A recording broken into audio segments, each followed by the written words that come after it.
France cork lines, which is also the first spectator point and first water point of the day. Expect the leaders to just go straight through. Just looking at that, it looks like there's not one big climb. There's just a whole heap of tough I ones. think the general profile of the route is such that it just comes at the riders the whole time, and that's why we kind of compared it to, it's almost like a boxing match, and it just, you need to hang in there, and you get need through to take another the shot, round, and you just get through it, and you're just like, oh, I survived, and then go on to the next one. And I think it will be a war of nutrition where riders will start feeling a little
is 1,000.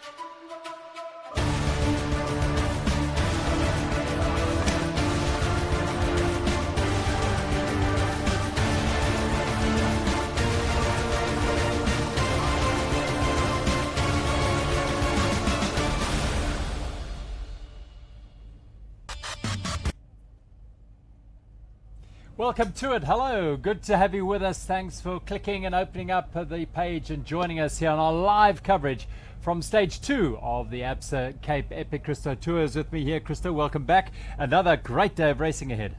Yeah, it's a fantastic day and a fantastic stage on the cards and fantastic weather. 106 Ks, 2,000 meters of climbing ahead for the riders as they leave Arabella Wine Estate just outside Robertson. Do a big circle around here, plenty of mountains, farmland, some rugged terrain as ever, as you would expect at the Absa Cape Epic. So it's a true test, perhaps even tougher than day one, which saw day one the jersey change hands. Nicola Robach and his partner Daniel Gesmeyer handed over to Cannondale Factory Racing. Yes, yesterday we saw a lot of action in the men's field. Stage 1 always the stage to kind of a sifting process that happens. We can see who's got the strength to actually take this home, and some of the teams find themselves weak and actually losing quite a lot of time. Yeah, I think the biggest casualty yesterday, defending champions Nino Schurter and Matthias Sternemann. We saw problems early on in the stage. If you were with us yesterday, they were missing from that early group. And as the day unfolded, we learned that Matthias Sternemann had a stomach infection and sadly had to withdraw. Very bad news for them. Yeah, very unfortunate for our defending champions. It was visible that Sternemann was struggling from the start, and unfortunately he had to withdraw from the race. As you saw in our opening there, Nino Schurter going in his back wheel, having a bit of fun out there, the world champion. Sadly not racing any longer. What that does do, though, is add another team into the mix in terms of the young guns. Scottstram young guns, Michael van der Heyden and Andre Frischknecht now are free to fly.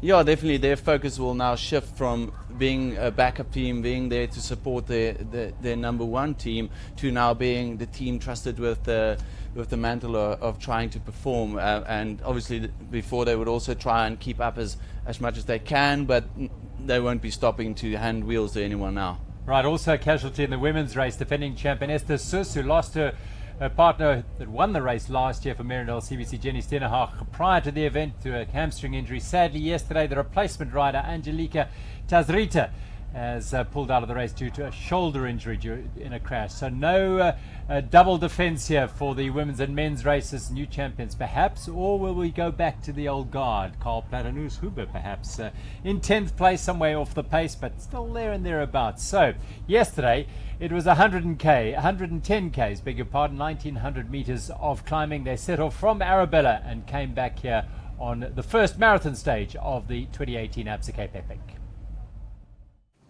The Absa Cape Epic, the untamed African mountain bike race, sees 600 teams of 2 tackle 658 kilometers across challenging terrain, climbing a total of 13,530 meters before reaching the finish line at Val de Vie for the grand finale. On stage 1, with a distance of 110 kilometers and 1900 meters of climbing, the riders will be confronted with a steep and rocky tuck-up climb before hitting the Land Rover technical terrain of the Skin and Bones descent and the 14-kilometer slog of Skuilkrans climb. On the start line in the men's category, Nicola Robach and Daniel Gesmeyer of Team Centurion Vouder. As the gun goes for the first stage of the 15th Absa Cape Epic, they lead the pack out of the grounds of the Arabella Wine Estate to head off into the rugged terrain of the Breda River Valley around Robertson. 10 minutes later is the separate start for the world's top female mountain bikers, with Denmark's Anneke Langveld and Epic rookie Kate Courtney from the US in the orange leaders jerseys of the women's category, leading the rest of the pack out onto stage 1. In the early part of the men's race, all the main contenders are still together on the front of the bunch as the hills loom. They wind through the rocky and dusty terrain on the way to Con's single track. and are soon making their way down the rocky and rutted single trail descent. After passing through the McGregor water point, stage leaders Enrique Avancini and Manuel Fumic start to tackle the biggest challenge of the day, the brutally steep and rocky tuck-up climb. As Brazil's Avancini makes the pace, he creates a gap between himself, his partner Fumic and the rest of the chasing pack. Shortly before the peak of the tuck-up climb, Fumic joins his teammate Avancini again, with Jaroslav Kulhavi and Howard Grotz of Team Investec Songo specialised in hot pursuit. Avancini leads the Cannondale team down the Land Rover technical terrain of the Skid and Bones descent, and it's a fast and furious race. As they approach the long Scalekrans climb, Fumic and Avancini ride together with Kulhavi and Grotz, and it's an intense battle between the two teams at the front of the field, with both clearly intent on winning this stage. In third place, Team Trek Celeste Marco 2 with Fabian Rabensteiner and Michele Casagrande can't keep up with the two leading teams, and even further back, defending champion Matthias Sternemann is clearly struggling and needs the support of his teammate, reigning Olympic and world champion Nino Schurter. The two leading teams now begin the long and super quick descent of Scalekrans, and as they advance towards the Arabella Wine Estate, none of them manage to make the decisive move. Powering towards the finish, Fumic and Avancini edge to victory in a dramatic sprint finish, only 1 second ahead of Kulhavi and Grotz. In third place, Ravenstein and Casagrande, but the winners of the day and the new overall leaders are Manuel Fumic and Enrique Avancini. However, for the defending champions, Nino Schurter and Matthias Sternemann, the race is over after Sternemann has to give up with a stomach infection shortly after arriving at the finish of stage 1.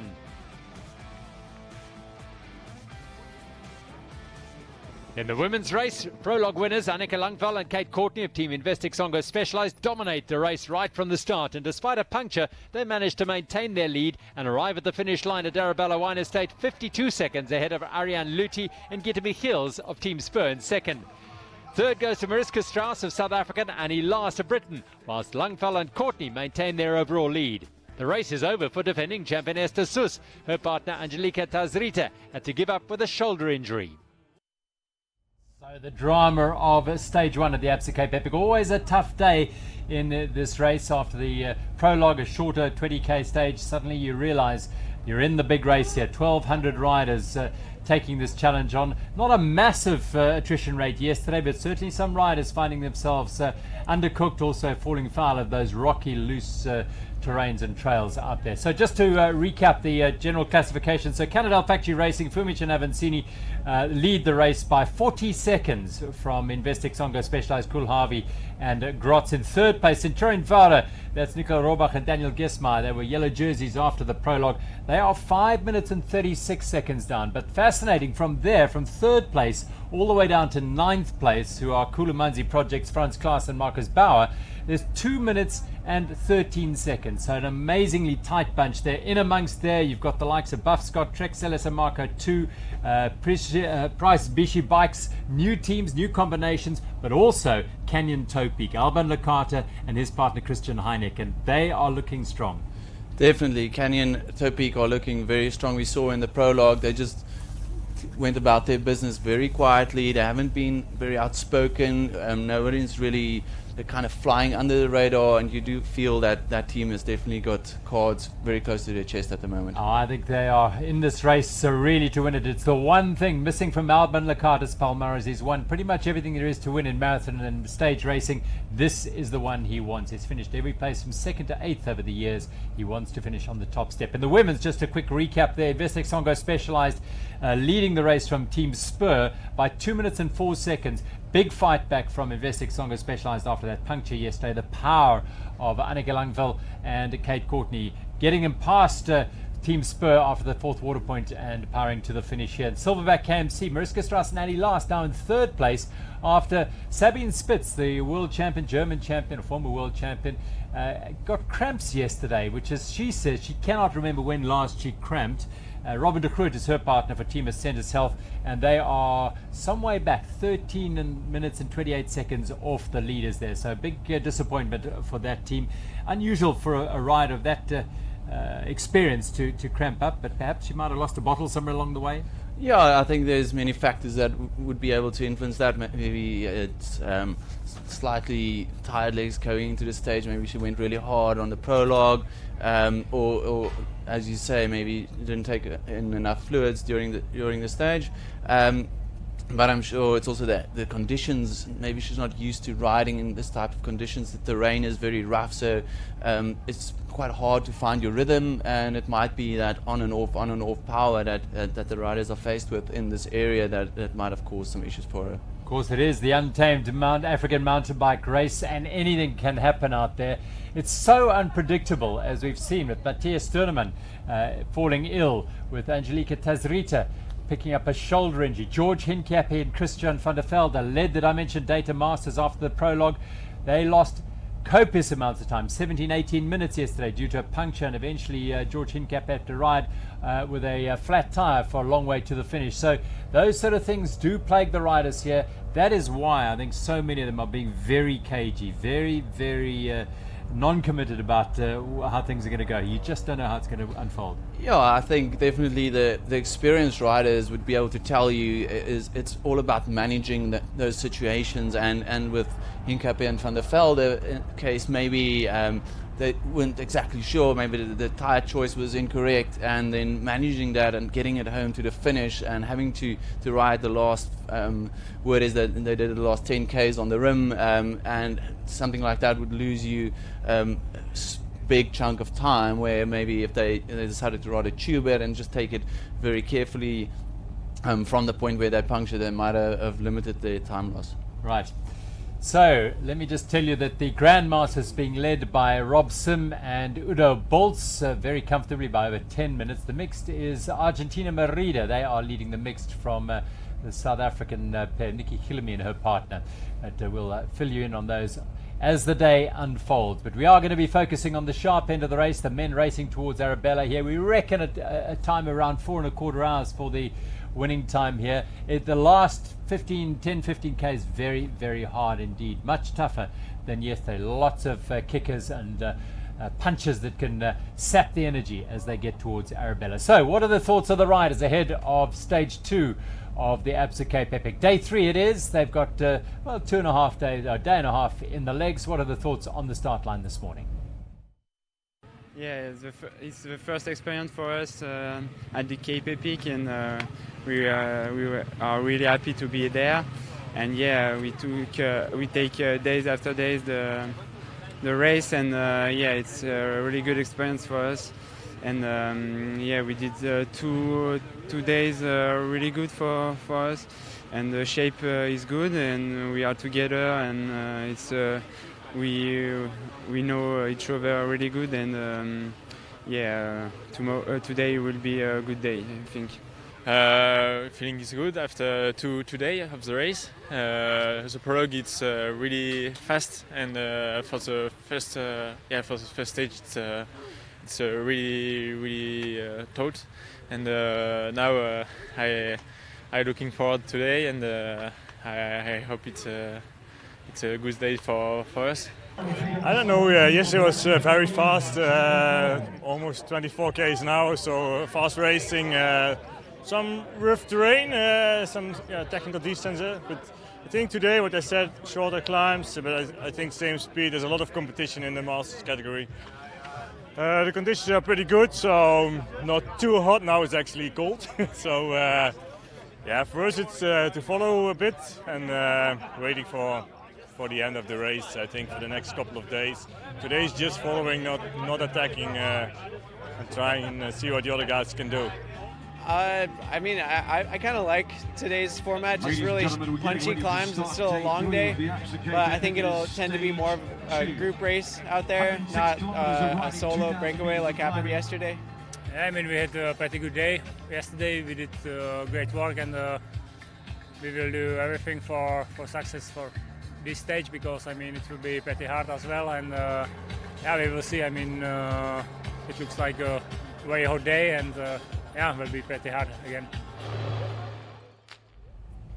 So the thoughts there of Jaroslav Kulhavi as well as Howard Grotz. You had Bart Brenchens, Jordan Saru and Victor Koretsky as the lead elite group headed off, and my word, they fly off the start line on a very cool morning. It was lovely and cool, quite clear, so I think indications are that it's going to get really hot later on in the day and very, very cool this morning. But those guys warming up and making sure they're on the song. Then I think you heard Bart Brenchen saying there, and we're just going to follow. Even Howard Grotz, it's a follow day today. We'll just see how things go, because there's so much that can unfold today. Watching each other. Where do you think the action would happen today on today's stage? You know it well. So today's stage, I think, is where yesterday we had a day where there was one like big challenge of the day with a 14-kilometer climb, where today we've got it's more spread out, and the action will definitely unfold towards the latter half of the stage after the 60-kilometer mark, where we head into the 1-2-3 combo, with 3 climbs coming in quick succession. And should you start struggling off the back, you will find yourself in big trouble there. Land Rover technical terrain today. It's actually quite a long section, isn't it? Land Rover technical terrain for the day. Bosvark single track section, 9.5 kilometers. Biggest thing about that section is it's very hard to overtake. It's very tight, twisty, and if you position yourself incorrectly and the team in front of you, they're slow, or they're struggling a little bit, or maybe they make a mistake, put the foot down, you find yourself losing that 10 meters on the team in front, and 10 meters is 20 meters after a few turns, and that might just be the decisive moment after today's stage. And then the last 15 to 20 Ks really quite attritional, hard climbing there. Yeah, one big climb coming.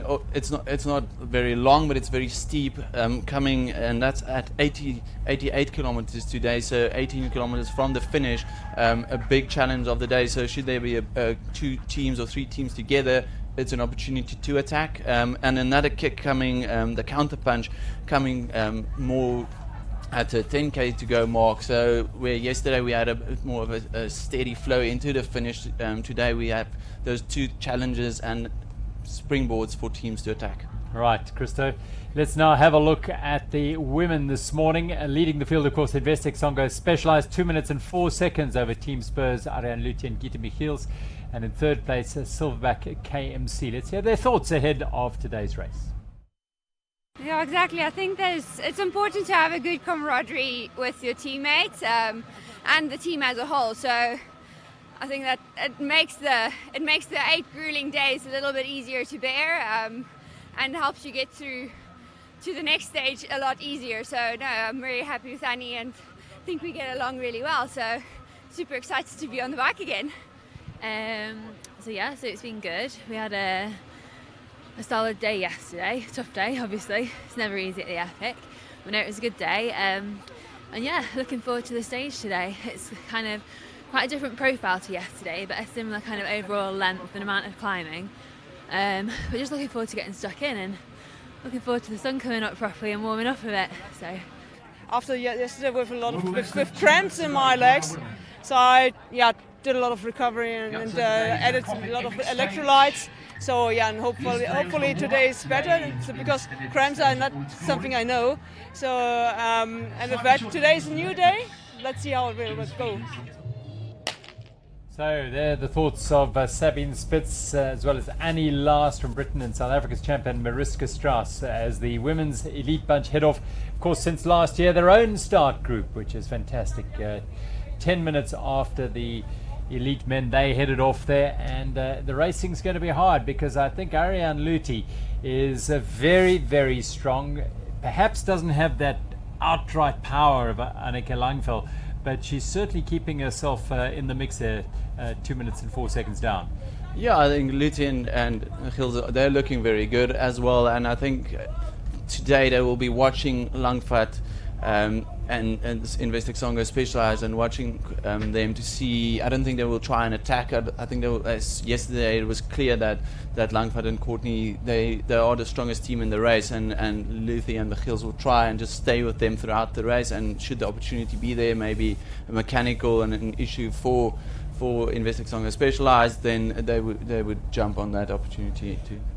Now, before we go to any pictures from out on the route, just to let you know the scenario surrounding the 2 defending champion riders not racing this event, of course, Nino Schurt and Esther Sus. So in the past they would wear an outcast jersey in the elite group, which would denote them as able to ride but not allowed to be involved in any way in the racing. So sit at the back of the group, just don't get involved at all. That has changed. This year they're wearing the Lonely Leopard, the leopard kit. So if you see a rider on the back of a group and the numbers aren't even number, then you'll know that that's one of the outcast riders, only in the elite groups there. I'm not sure that Nino Schurter started today. It's his prerogative if he doesn't want to carry on riding without his partner. But I know Esther Sus is out there in the leopard, the Lonely Leopard kit. So it'll be good to see her at least taking it on. Yeah, it's a fantastic story, the introduction of the leopard jersey this year, and linking up with Cape Leopard Trust, one of our official charities, and leopards obviously roaming alone, and a nice tie-in with the African nature of the race. Right, setting it up, let's now see if we can get you some action from out on the trails. I know that's what you have tuned in for. So this is from earlier this morning, leaving the start here at the Arabella Wine Estate, past the winery, and it's harvest time. They're starting to process the grapes, and waking up this morning, you could very much smell the aroma coming out of that winery. Very, very strong indeed. Lovely to be in these beautiful rural country areas. Quite spectacular it is here. The Langeberg Mountains in this Robertson Valley, the Breda River, they'll cross today as well. And these are the sort of sites that make this race so desirable to come and take part in. Absolutely spectacular. Of course, the wine estates will give way to the rough and rugged terrain up on the mountains, and the contrast and the variety of terrain is what makes this such a challenge. Yeah, I think this is the nature of the riding in this area is you've got this balance between farm roads and then going into the mountains and the hills that are surrounding the valley, where it's more rocky and terrain is much rougher and much harder on the legs than in this type of riding. I think again we're just seeing the intense speed with which these riders leave the start there. That front bunch there, well, the front bit thicker than further back down the field. If you get left behind you a little bit too early, it can be a long, hard day for you. But there is that bunch, and everyone nicely intact there. The lime green there right at the back of Paiga Eurosteel, South Africa's leading team. Unfortunately, they were compromised by the withdrawal of Philip Bass due to injury the day before the event, meaning that Matthijs Bierkes would ride with Julian Jessup, the youngster, Philemon Sabona, and another youngster, Peter de Toy, who finished school last year, and he's now racing. Look at the bulls here right on the front, showing their intentions. Little flick of the head there from Simon Stepjan saying we're turning left here, and it indicates to all the rest as they follow on down. Red jerseys there, the Absa Africa jersey wearers, Nico Bell and Matt Beers, but it is ever so tight. They have just 8 seconds in hand over the combination of Stuart Marais and his partner Harbier Kruger riding for Ellsworth ASG. So that Africa jersey could be a real ding-dong battle through the week. Yeah, Kruger and his partner finished ahead of Paiga Eurosteel yesterday, and the NAD guys, Beers and Bell, yeah, Beers and Bell. So a fierce battle unfolding for that coveted Absa African jersey. Women also have for the first time the Absa Africa jersey as well, being worn by this Candice Hill and Amy McDougall. This is the women's group rolling away 10 minutes after the men. Slightly smaller group there, but no less intense is the racing and the riding on the sharp end. Sabine Spitz and Robin de Groot have work to do to try and pull themselves back closer to the podium. They were third last year, and Annie Last and Mariska Strauss third at the moment, was second last year. Ariane Luthi in second place at the moment with Gitte Michiels. And therein lies an interesting story with Gitte Michiels, the Belgian. She contacted the race office and she said, look, anyone looking for a partner, I'm available. And lo and behold, Ariane Luthi's partner, Christina Coleman, Forstner pulled out, and so they linked them up. And here they are racing, and racing very impressively as well. But how will she go deeper into the race? She's never ridden a race as long as this. She's done a couple of stage races, but never ridden these sort of distances. So it'll be interesting to see how she deals with it. There is the leading, or a number of the leading riders, the Luthi there, Langfeld there, the African jersey. There's Robin de Groot, and that's Gita Michiels in the Belgian jersey. Yeah, interesting comments from Michiels on the finish line yesterday, alluding to that yesterday was the furthest, according to her, that she's ever ridden on a mountain bike. Coming from a cyclocross background where there's also fast, more intense, shorter type of style of riding, and today's stage might actually suit her much better than yesterday, where yesterday we felt it was more like long slogs, longer climbs, where today much more punchy, quick recovery is key, and to get yourself ready for the next challenge. Well, Sabine Spitz putting herself out on the front there. Annie Last is alongside, just behind her, and Mariska Strauss as well. Two very handy cross-country riders as they traverse these spectacular farmlands in the Robertson Valley. Really, really beautiful part of the world here. 50 wineries over the years have grown here. They export their wonderful product all around the world. You don't want to be here a little bit behind the 8 ball at the start of the stage. 106 tough kilometers. You want to be just in the middle, or even near the front of this pack. Yeah, the big box riders here at the back just managing to hang on and scrambling to stay on the wheels of the riders in front of them. And the nature of the day as well is like you want to try and be as far forward in this group as possible. Yesterday we saw an accident going out of the start and quite close to the start of the race when the bunches are big and the riders are trying to move up, and should you find yourself towards the back you might lose quite a bit of time if something like that happens. Go past one of the farmers who's using those enormous netting coverings to protect his crops. Seeing that more and more in these parts, and they head up these undulations early on.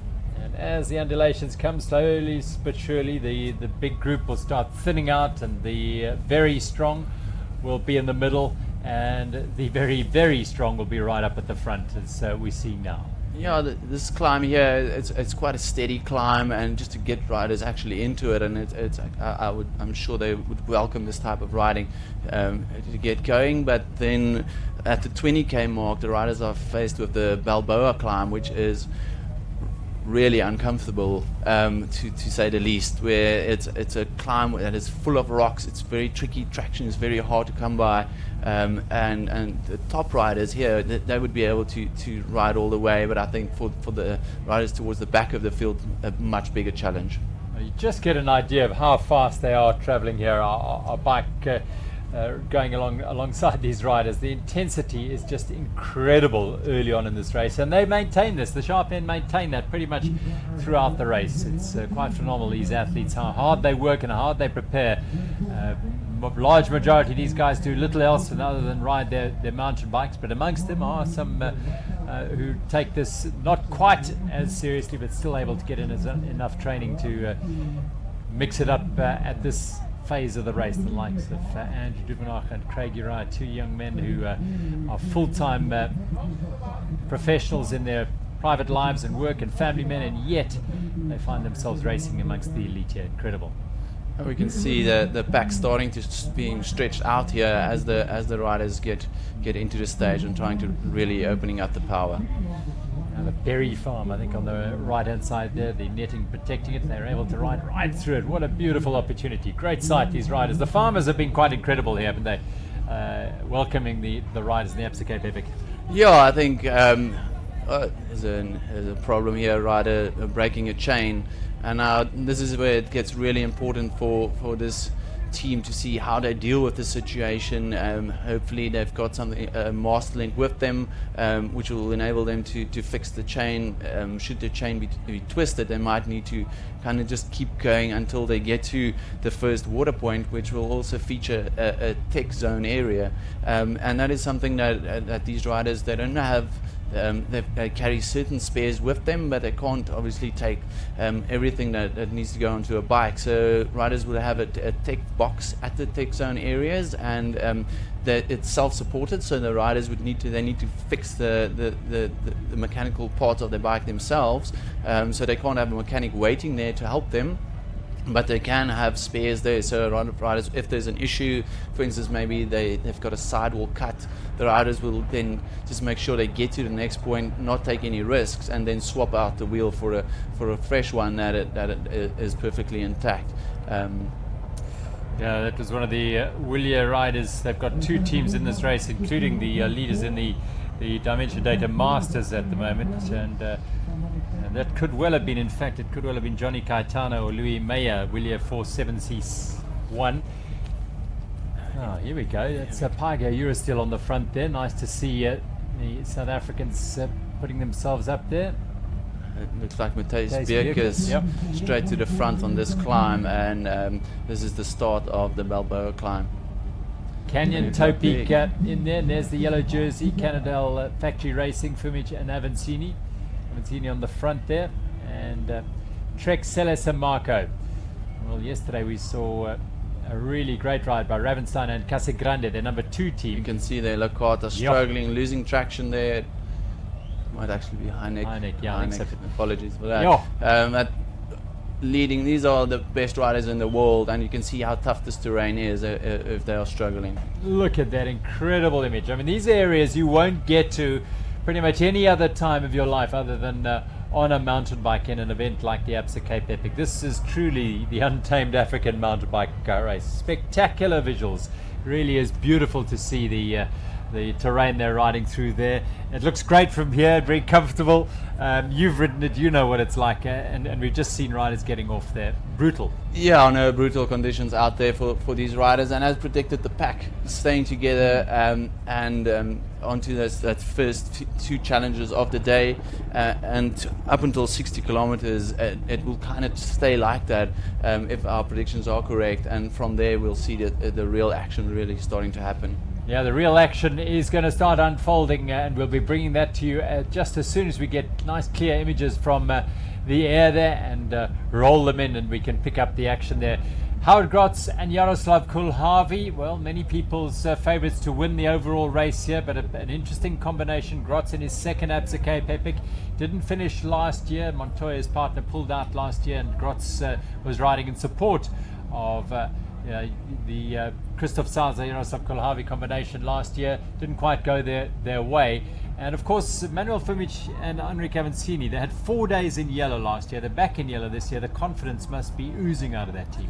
Yeah, I think they're definitely confident. You can see they looked quite relaxed, having fun, and they will take a lot out of yesterday's stage to know that their preparation was very good, and they will try and get themselves into a position where they last year they held the jersey up until stage 5, and maybe there was rumors that Avancini had a bit of a problem, and I think this is them riding, that's the tail end of the lead group, and Canadel Factory Racing in the back end. Are they in Bosvark now? This does look like the Bosvark section of single track, the Land Rover technical terrain for the day, and you can see how tight it is. There's no overtaking in this. Well, and again, you know, we're on you're sitting on the mountain, the motorbike here, I can tell you. And look at the riders to disappear down the road there. Yeah, they were full tilt through that section because it's at the business end of the stage now, and riders they trying to really gain an advantage over the rest of the field. Now here we are from the air watching this lead group, and that is Kulhavi and Grotz on the front there. You can see it looks like Topik rider. Topik, yep. Canyon, Topik, Lakata and Heineck. A bit of a gap there. There's the rest of the group. I think Centurion Fowler in there as well. They're the yellow jerseys. And one other team, it may be that could be Martin Gluth. I think it might be the Buff Scott team. Buff Scott maybe, yep. That's the dark horse team here, the Buff Scott combination, who finished on the podium during the prologue.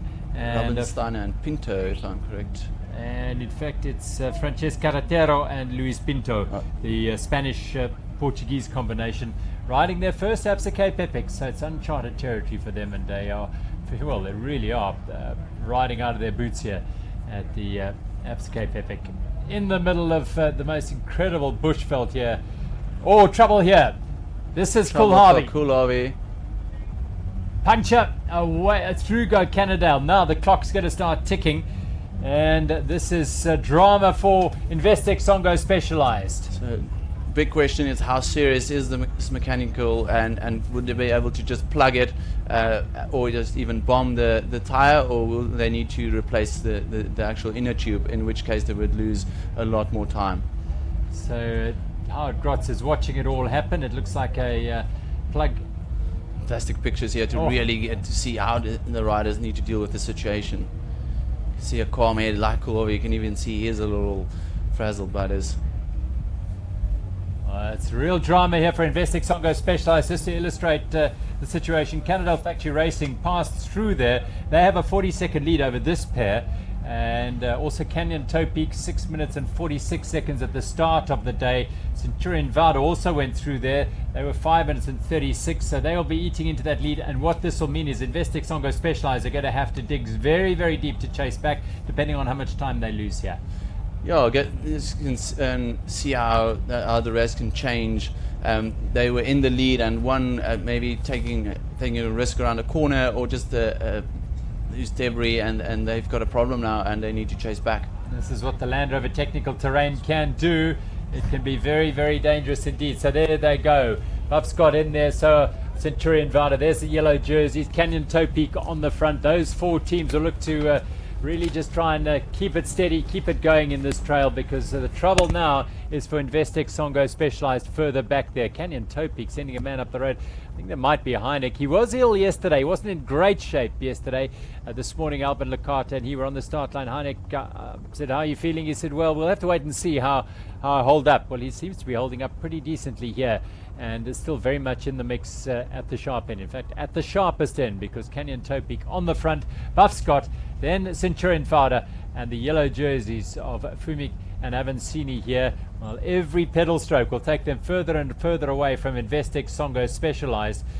Christo Tour has left us, and joining me right next to me here is Christoph Sauser.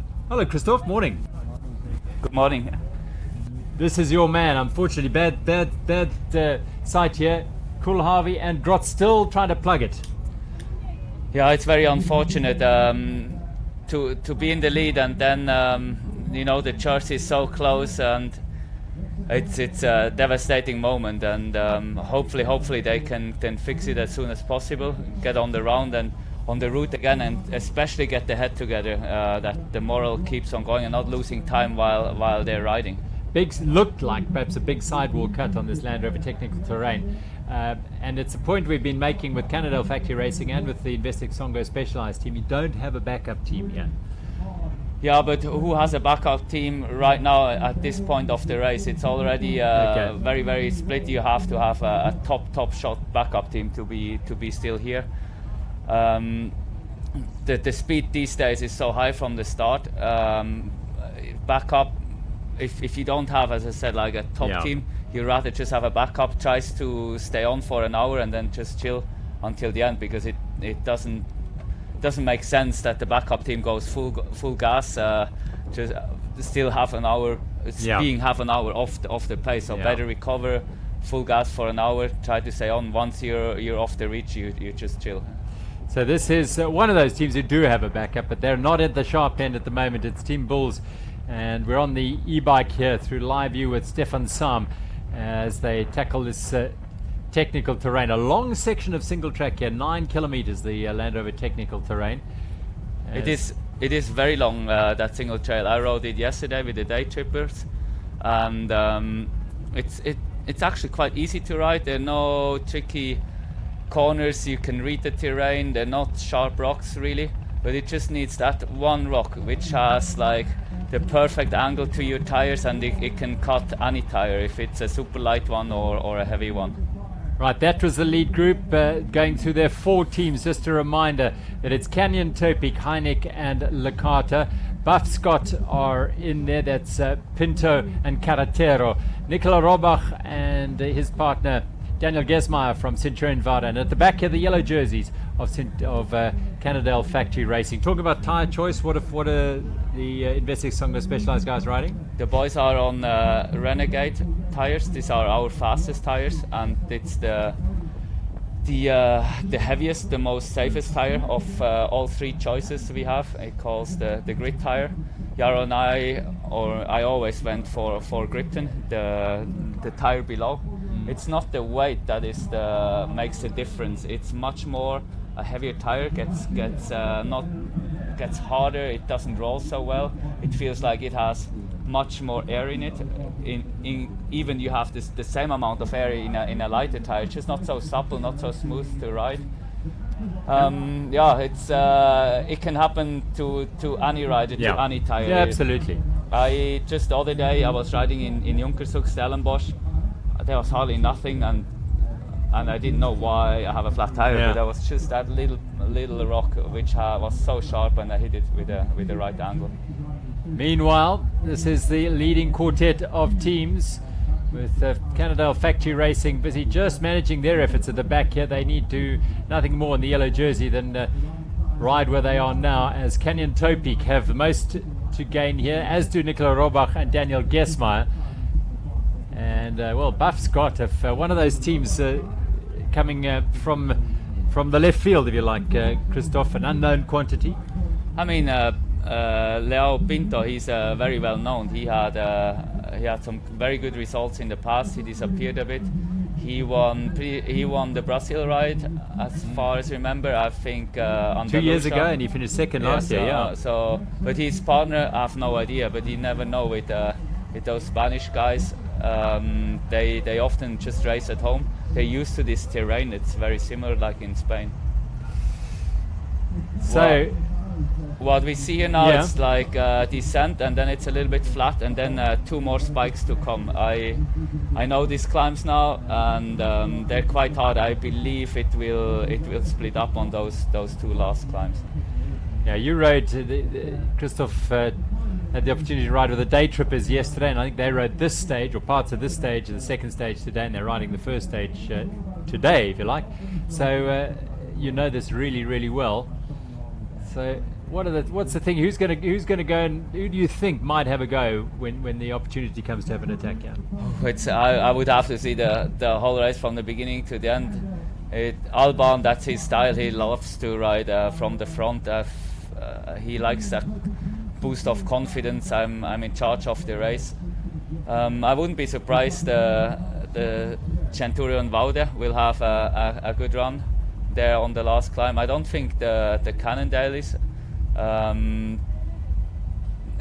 They've been off already once. In this terrain, it's better to ride towards the front, but it's not a disadvantage to ride there to the back. Maybe they're just saving. It's very hard to read, but my bet is on Centurion Woude.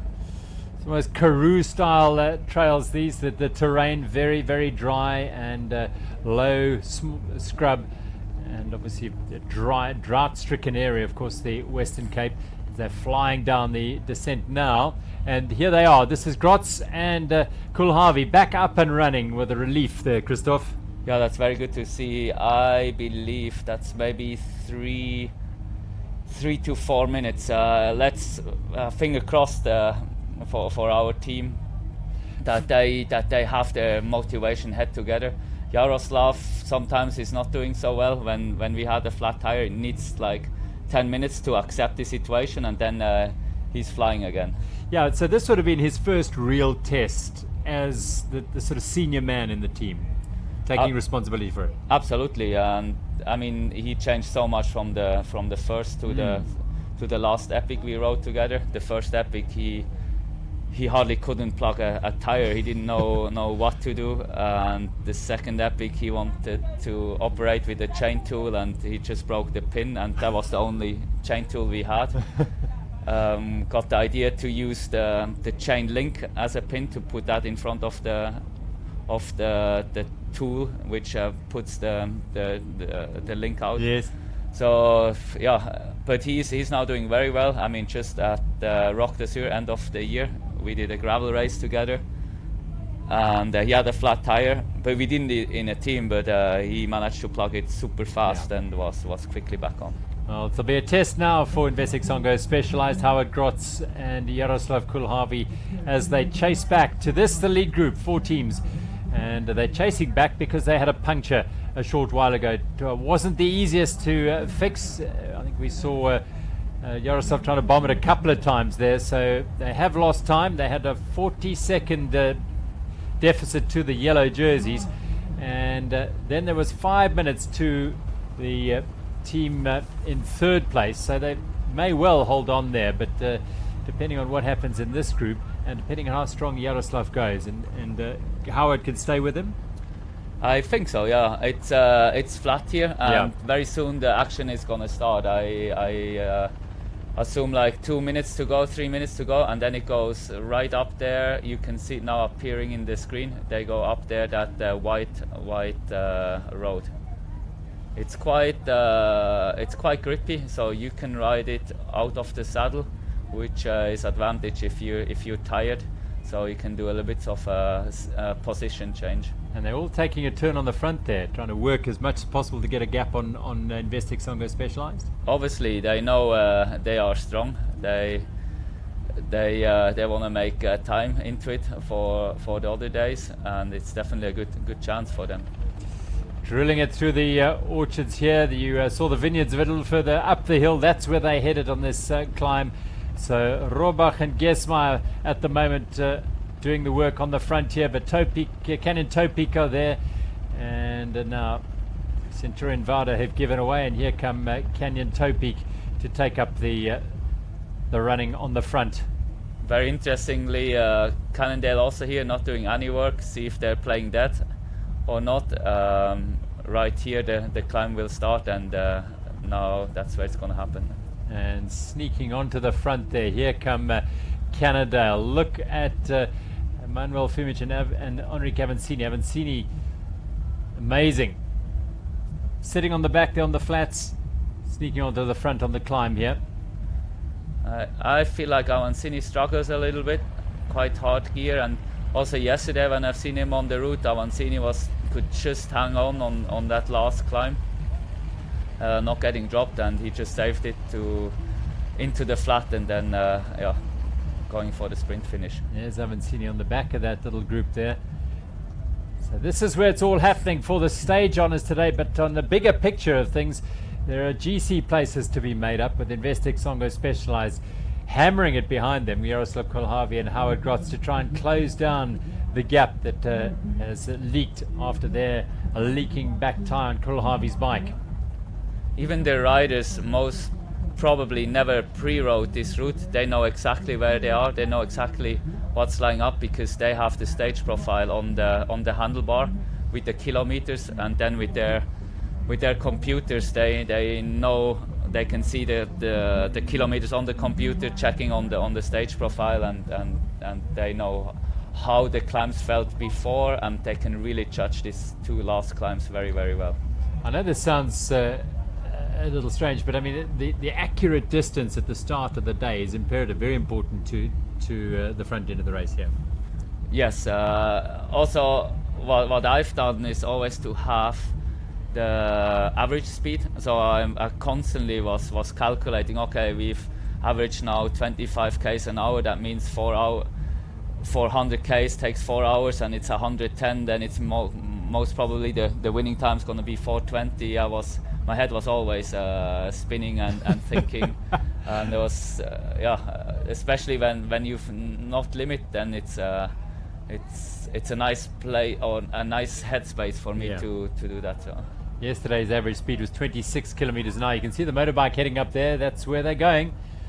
So that is the top of the second last climb, but then it's a short, quite tricky downhill. And then it goes right up again, shorter than this climb here. Maybe we're gonna see them all together coming for the sprint.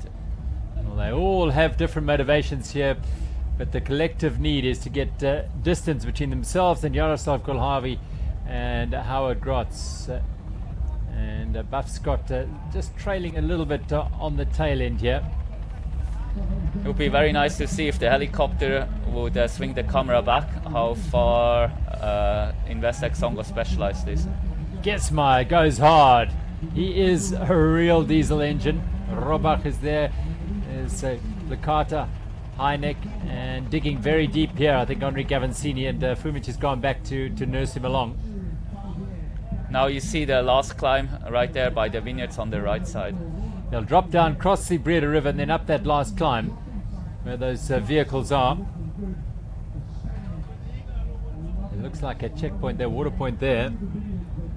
Yeah, nobody's going to stop at that checkpoint. It's very close to the finish, and if you would stop there, you especially in this group, you have to be 10% better than everybody else to get back on again.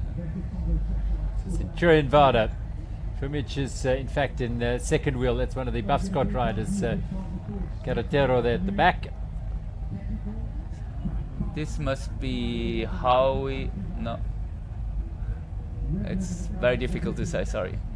Yeah, that looks as though it may be Van der Hayden. That's the Scott Young Guns team. It's definitely not Investec Songo not Specialized. Investec Songo Specialized. That's Van der Hayden and his partner Andri Fischnecht, and ahead of them it may be the pair of Franz Klaas and Marcus Bauer, perhaps.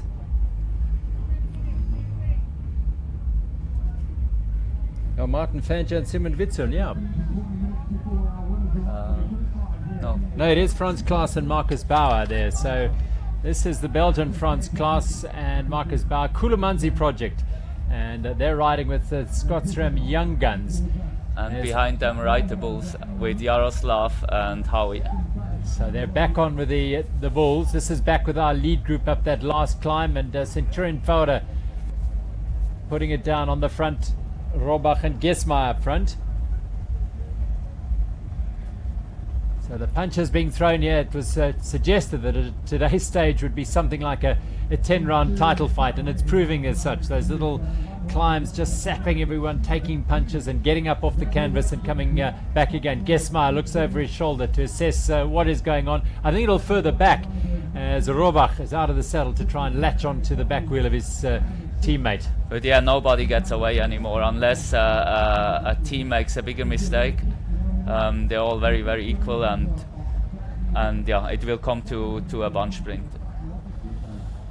Yes, Avancini and Carretero on the back here for Buff Scott Carretero, Avancini for Cannondale Factory Racing, and then Canyon, Topik, Heineck and Licata. Gesma is certainly looking very, very strong.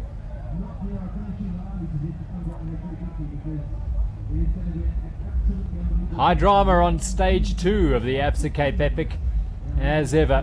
When isn't there at this incredible Untamed African mountain bike race?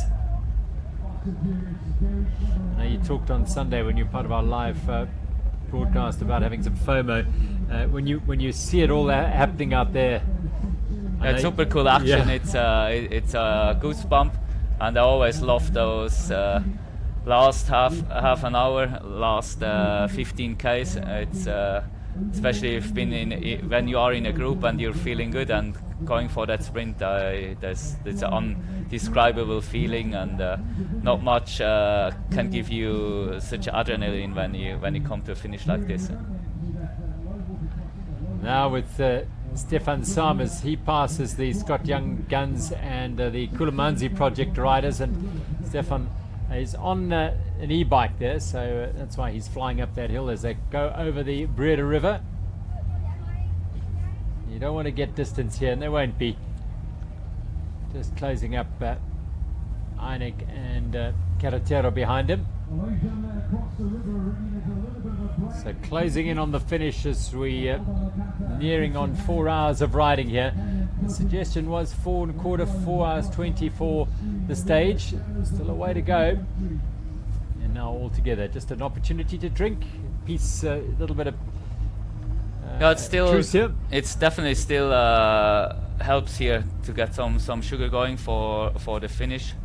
I don't know the exact finish to the finish, and believe it's still gonna be about 10 minutes until we see them going for the sprint. Yeah, it's a little bit of a drag, the finish. It's not a flat ride into the finish, so a little bit of a drag, as they all have had an opportunity to drink, and they're just keeping an eye on each other there.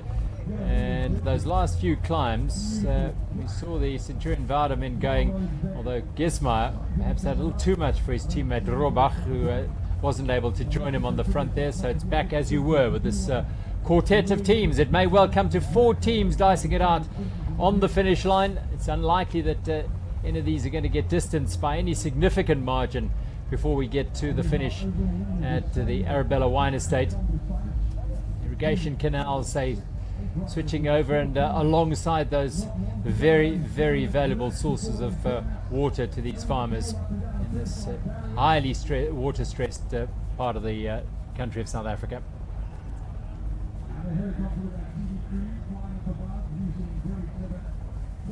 So swinging right now on a relatively flat section at the moment. For the sprint to be still in contention to win, you have to ride about third, fourth position with 100 meters to go, because there's always a corner coming into the finish at the Cape Epic, and if you're too far back there, everybody loses or pulls away after the corner. So if you don't have a guy makes a mistake, you can still go on the inside in fourth position, but fifth is nearly impossible. So what happened to Howie Grotz yesterday? Yeah, Howie is too much of a gentleman, more and less.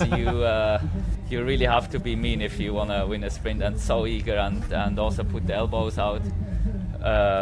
Still obviously in the fair zone basically, but yeah, you have to be eager, and you want that win. Yeah. But at the end of a stage like this, you also have to have the legs for it. Yep, and the positioning. Get yourselves in the right position. Lecata and Heineck just finding themselves on the back end of this group. And as they go along the river, it'll be fairly flat, as it would be at around 5 kilometers to go. There's Centurion Fada, and then right on the front it is the Buff Scott MTB pair of Carretero and Pinto. That's Enrique Avancini, the Brazilian. I would say for the sprint, Cannondale and Centurion Fada are the favorites. I sprinted against Alban many times in other races, single races. I always won when it was dangerous and around corners, but I had no chance on an open grass field. The flat drag in. Exactly. Yeah. He's got that power. Very, very powerful. He's come to the race appreciably stronger than a year ago. Alban Lecata, he admitted that he was not quite in the right condition a year ago, but he's certainly looking very, very sharp this year. The riders also have to take the decision: do I sprint fully locked on, off or on for that sprint? It is a bit so bumpy. Some bike manufacturer or shock manufacturer, they have an intermediate, like a trail mode. That's how most riders sprint, except it's super smooth. With the Specialized, you have the brain, which opens and closes automatically. That's the third option you have with your suspension. Well, Alban Lecata, we saw at the back of the group there, and just sailing a little close to the wind with our camera there, and it's given him the sort of adrenaline boost he perhaps was looking for, because he's shot to the front of the group. Christian Heineck at the back there, but he's out of trouble now. Spectacular views here on stage 2 of the Absa Cape Epic as we reach the business end of this stage. 4 teams here, the drama unfolding a little while back when Investec Songo Specialized punctured Jaroslav Kulhavi and Howard Grotz, and they spent about 3.5 minutes trailside not moving, having that puncture fixed by Kulhavi. They're back up and running and chasing as hard as they can. Meanwhile, this group of 4 riders, who comprise the race leaders, Cannondale Factory Racing, the former yellow jerseys of Centurion Fada, as well as the Canyon Topek pair and the Buff Scott pair, are all in this group here, hunting the stage win here. But also with that, of course, gaining as much ground as time as they possibly can over Kulhavi and Grotz. So it's a race within a race here for the stage honours and some GC minutes as well. Centurion Fada on the back here. It's Robach and Gesmeyer. Robach perhaps not quite. Whoopsie! There's a stick. Yeah. I first saw the broken chain, but it's stick. But it should be okay. Yeah, just saw something dragging on Gesmeyer's bike there, and that is a piece of stick that has dropped down. Now this is the road that they went out on, so they're coming very, very close to the finish here of this stage. And then it's Centurion Fada, Canyon Topek, Christian Heineck, the yellow jerseys of Fumij and Avancini. There it is. There's the stick. Obviously, Guys Murray cannot stop to take this here off. He would not come back anymore. Now, does he risk changing up and changing down because he doesn't want to compromise that? You have to risk it. I mean, if you want to win now, you just have to basically turn it off your head that you have a stick in it. Hopefully he's not going to hear it too much. Hopefully he can still shift for sprinting to the finish. Well, on the front, this is Buff Scots Francesc Guerra Carretero of Spain in his first Absa Cape Epic. Alban Lecata, the world marathon champion. It's Leo Pinto of Portugal's in there as well. What an interesting mix this is. The rich experience of Heineck, a former winner, and Lecata, the world champion. The men who finished second and third, well, Robach and Gesma between them, second and third over the last couple of years, won the prologue, and look at them going, just making sure they're at the right area. There's going to be a real scramble to get into the right position here. Yes, I always prefer to chill quite in the back, and then very close to the finish make one big push to the front. It's hard to stay in second, third position the whole time. You get overtaken, then you want to try to get to the front. Even on the road, I rather be in the pack a bit and just move one time to the front and then stay there, hopefully. Yep. In this haze, that is the finish at Arabella. They're getting very, very close now to the finish with the e-bike on board. Live footage with a former winner this event, 3 times winner Stefan Sam, and well, he couldn't be closer to the action, live action. He's right in the thick of things there. You can see the village now. That's probably 1 kilometer to go, and open stretch. It's also you have to take a decision. Do you want to ride in the front, make more time on Investec Songo Specialized, or save as much energy as you can and ride more in the slipstream? What would you be doing there? Sitting at the back, as you said. If I want to go for the overall, I think I would definitely do my turn. Every second you can get here, it's almost for free in the GC, or not losing, because Yaro is gonna hammer full gas here on the flat. So yeah, I would definitely do my push and draw through. Well, Centurion Vada started the day 4 minutes and 50 seconds behind Investec Songo Specialized, and they look as though they are going to certainly. Here we go, a little bit of a move on the front here. Centurion Vada. A very good move is also you send your bad sprinter or the weaker sprinter off the front with a tack or two, and maybe he gets away, and then the other have to leave, and the good sprinter actually has to clear then the sprint. So it's like half done already if you can manage to do that. So well, it is Cannondale Factory Racing who have Avancini on the front, Fumic at the back there, and then the 2 Centurion Vada men are right at the sharp end here on this tar road. On Stefan's e-bike, you see there on the right side on the shifting cable, he also has a spare chain link just in case he breaks his chain, because on the e-bike you have double the force, and yeah, I've broke a few chains on my e-bike. Yeah. So Stefan doesn't want to sit there alone in the field and trying to fix a chain without a chain link. Yeah, if you picked up that bike, it's not the lightest one around 25 kilograms. It doesn't want like that to the finish. Well, here we go. Look at Canyon Toe Peak on the right-hand side. A little dash off the front. The response from Centurion Vada now. Gesmeyer goes. Robach is there. Cannondale Factory Racing. Heineck is at the tail end here, 2 from the back. They turn right now, about less than a kilometer.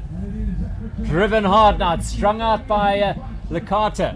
Yeah, Heineck is not looking so good. He's in trouble to close those holes. He has to go towards the front now if they want to win the sprint, because Heineck is not the best sprinter, not the best corner at the end. So he's too far back in position. This is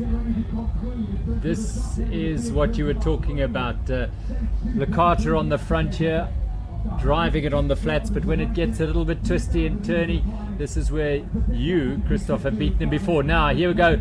The Rohrbach Guess My Accommodation Centurion Vada. They know the corner's coming here. They're closing in on the finish. It's a wide-ish corner. They were finished on this route yesterday, snaking away just slightly off the course. They come into the finish here. A great move by Cannondale Factory Racing, but he just snuck in front of Rohrbach there, and it's a drive to the line for Cannondale Factory Racing. Centurion Vada there. It's like Cannondale Factory Racing are nicely positioned now. Very good skills there from Cannondale Factory Racing. The yellow jersey have done a beautiful sprint here. It's going to be Manuel Fimic and his partner Enrique Avancini who sneak the win. And a very, very skillful piece of riding over those last few corners. The cross-country men have done it again. They've won 2 in a row here. Rohrbach and Gesmai were their closest rivals, but it is Fimic and Avancini who take the win and consolidate their position in yellow.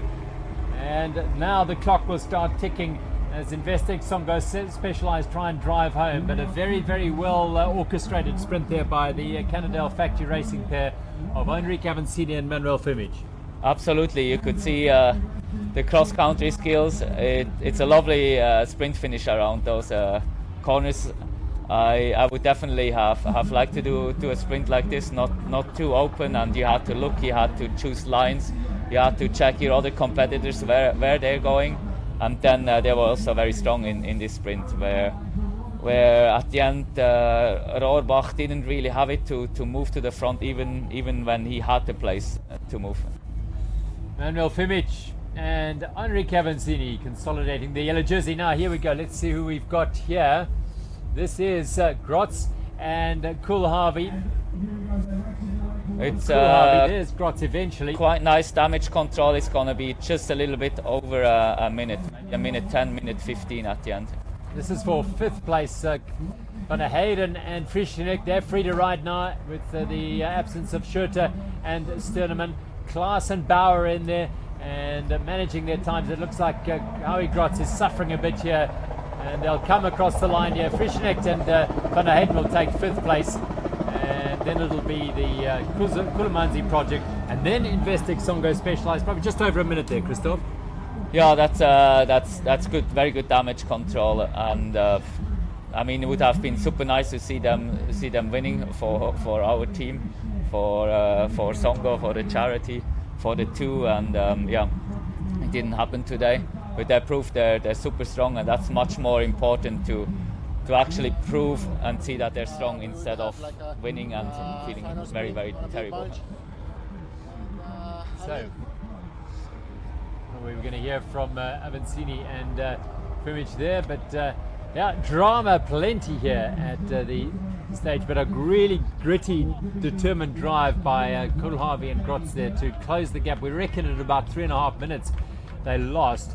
But they pulled themselves back very, very impressively there, Howard Grotz and Jaroslav Coolharvey. Good day out for Kulamanzi Projects, Franz Klaas of Belgium and Marcus Bauer of Germany. And what a good day also for Buff Scott Mountain Bike. They're in that bunch there.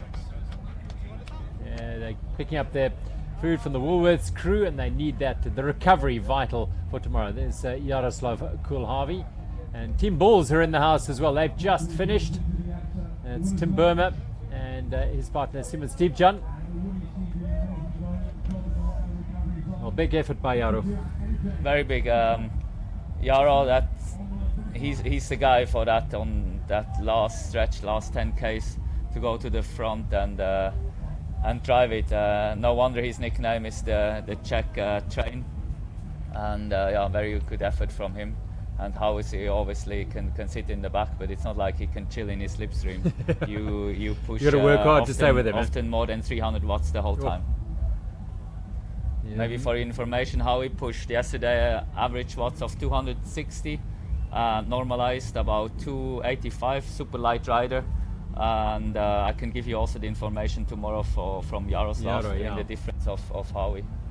It's amazing. Trek Celeste Marco Casagrande and his partner, who is Fabian Rabensteiner. The Italians had a great day out yesterday, but today just a little bit off the pace, probably still inside the top 10. So this is completely unconfirmed, but Cannondale Factory Racing should now have a lead over Investec Songo Specialized of around about just under 2 minutes, maybe 1 minute and 50 odd. The gap to Centurion Voda will be much closer now, so tighter at the sharp end of the race. Canyon Toe Peak as well, very, very tight. What fantastic racing we're seeing here at the Absa Cape Epic. I'm sorry that your entry to commentary box coincided with Investec Songo's troubles there, but I think we saw some that's the dynamic of what the Absa Cape Epic is all about. 100%. If you come and race this race, you have to prepare for anything, and that's totally part of the game. For you as an athlete, it's very difficult when you've seen you just broke away. You can make it in the jersey, and then it's a setback like that. But Yara has been in that situation many times already, with a very positive outcome most of the times. And Howie, he's a fighter. He's very chilled, and he's not gonna cry tonight. Well, there's Carl Platt and his partner Urs Huber of Team Bulls. They might have just finished behind Stipjan and Burma today. They're fighting hard, perhaps not quite at the man who won this the first year and a few years after that, but he's determined to go out of this his Absa Cape Epic career with a real fight. I'm surprised that the gaps are not any bigger, because it's actually the most climbing. Let's hear from Robach. On 10Ks, you still managed to keep to the front bunch. Congratulations, and even make second. What were your main challenges of the day? Yeah, thank you. We had I had a flat tire in the beginning, just after 10 or 15 Ks. The bunch was quite big, so we just keep on pushing, and then we managed again to the big group, but it was not easy with that much dust, and then we coming back, and then we just go to the front again, and then today was for us quite a better day than yesterday. Happy we got second in the sprint finish, and I think we won some time on Specialized. Well, congratulations and welcome back to the podium. Thank you.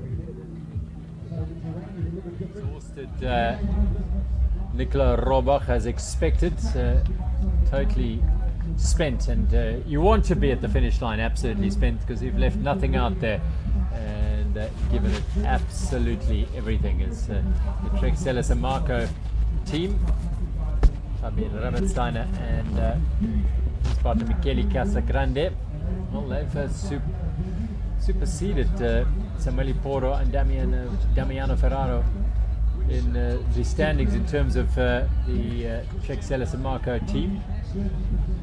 This is the Soigneurs and team supporters awaiting their riders coming into the finish on what is increasingly becoming a very, very hot day indeed. Yeah, there's no wind today on route, and it certainly makes a big difference on the climbs. If there's a bit of a breeze going or not. On the flat doesn't matter that much. You get the wind from the riding. You no matter what, you always finish dehydrated after a stage like this. It's all about recovery now, and that's the most important thing. Howie Grotz having a chat there, and I'd love to hear their thoughts on what went on out there. Howard Grotz and Jaroslav Kulhavi. Just provisional, unconfirmed. We think the gap to Investec Songo Specialized is 2 minutes and 23 seconds between the leaders Cannondale Factory Racing and Investec Songo Specialized. Well, this is what it's all about at the Absa Cape Epic: the drama, the exhaustion, and the effort given by all these riders. Quite phenomenal efforts by every single one of them. And spare a thought for those who are going to be finishing in 7, 8, 9 hours later on today. How are you doing? A good job despite the disappointment, giving interviews. those interviews are never that easy, because they're gonna question you what happened, and you have to actually explain your misfortune, explain how much you lost, and you don't want to repeat that the whole time through your mouth into your brain, and that whole circle the whole afternoon long. Yeah, and I've been on the other side from you, asking you those questions in the past. Yes, Daniel Gesmeyer. Yeah, today it was super hard. Yeah, you laugh. Daniel Gesmeyer, Centurion Vade. Well done for your second place today. Tell us about the strategy of the breakaway at the end of the race. Yeah, thank you. Yeah, our strategy was to make up some time again after yesterday. We were not so happy that we lost time, and so we have to catch up back some time. And after 60 Ks, I tried once to attack in a 100-meter uphill, and it worked out. Only Kulavi and Howard Grotz could follow me. Nicola also could follow me 20 meters away, but he had some problems, so we had to go a little bit slower. And but we managed to stay in the front group, and also Alban and Heineck were there, and the Italian guys, and then we stayed together till the finish. It was no one wanted to do something, and so it's come to a sprint. Great, congratulations on your second place today. Yeah, thank you very much. Gesmeyer from Centurion Forda, and it'll be fascinating to see if we can hear from the Investec Songo Specialized team and find out what happened with Yaro and his partner. There's Stuart Moreno, HB Kriya, talented young rider. He's one of the Boxing Day biggest track meeting in South Africa last year, and that's young Stuart Moreno from KwaZulu-Natal, teamed up quite recently to tackle the Absa Cape Epic. They're racing for the Absa Africa jersey.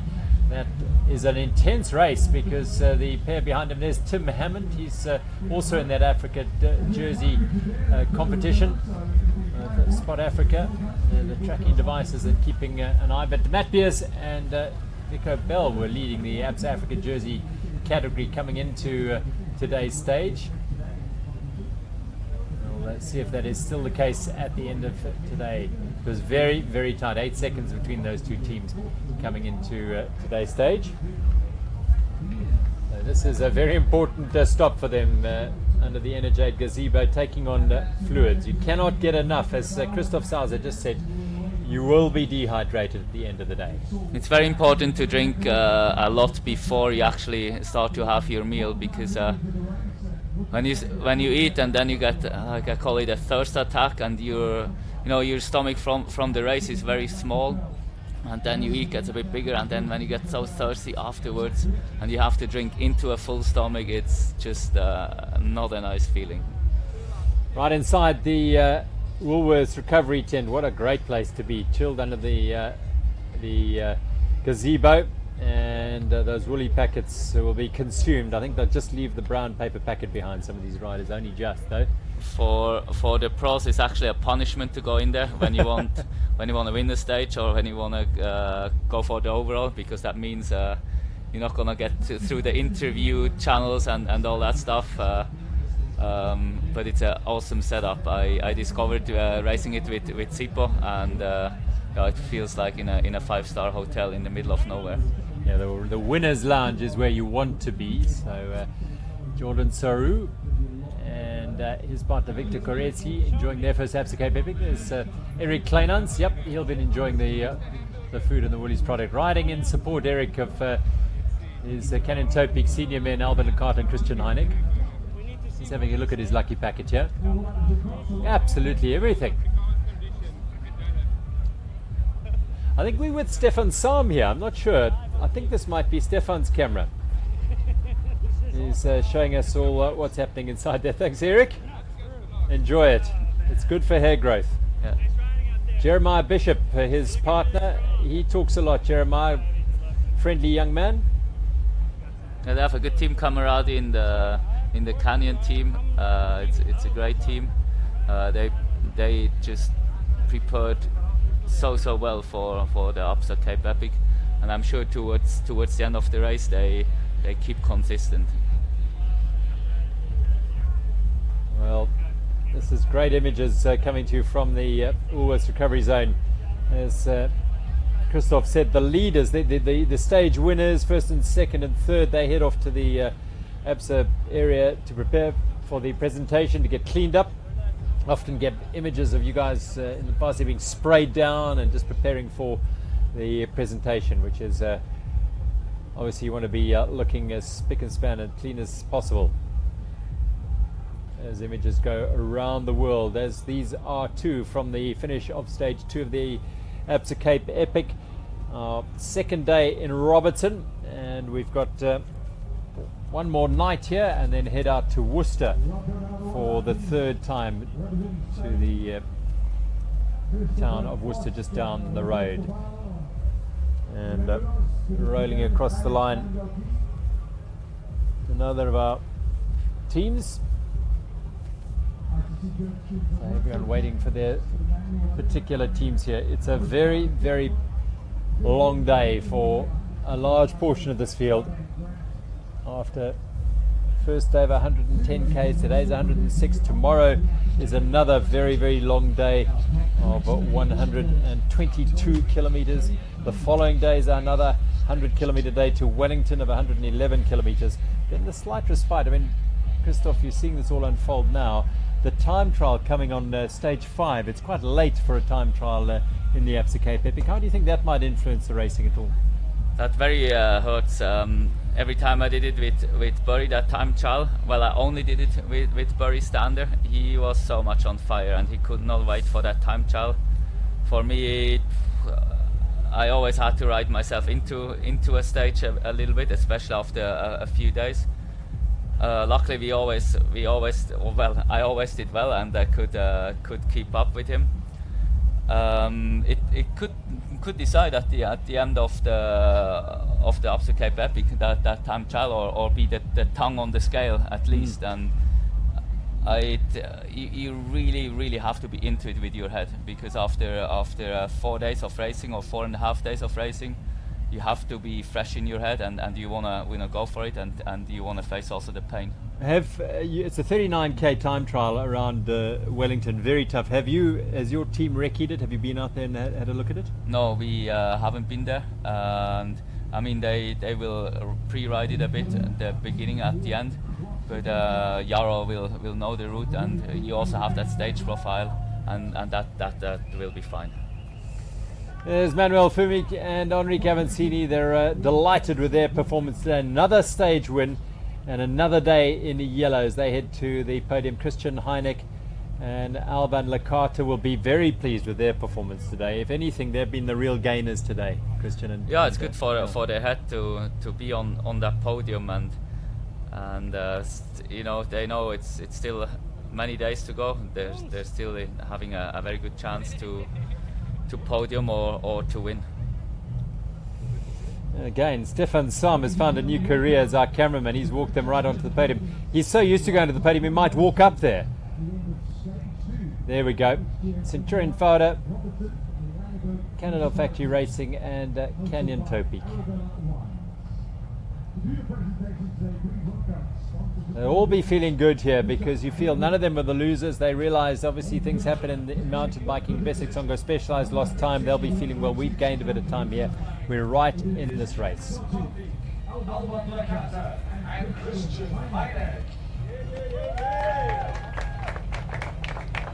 So third place was Lecata and Heineck.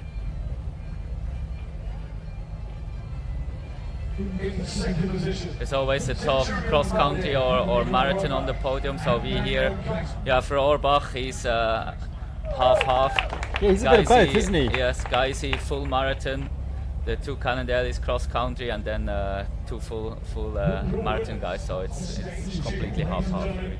Cannondale Factory Racing, Manuel Fumik and Enrique Avancini. The German champion and the former Brazilian champion back on the top step of the podium a day after winning stage number 1 here at the Absa Cape Epic. Manuel Fumik and Enrique Avancini. That's the podium after stage 2 of this Absa Cape Epic. A dynamic race it is, things changing all the while.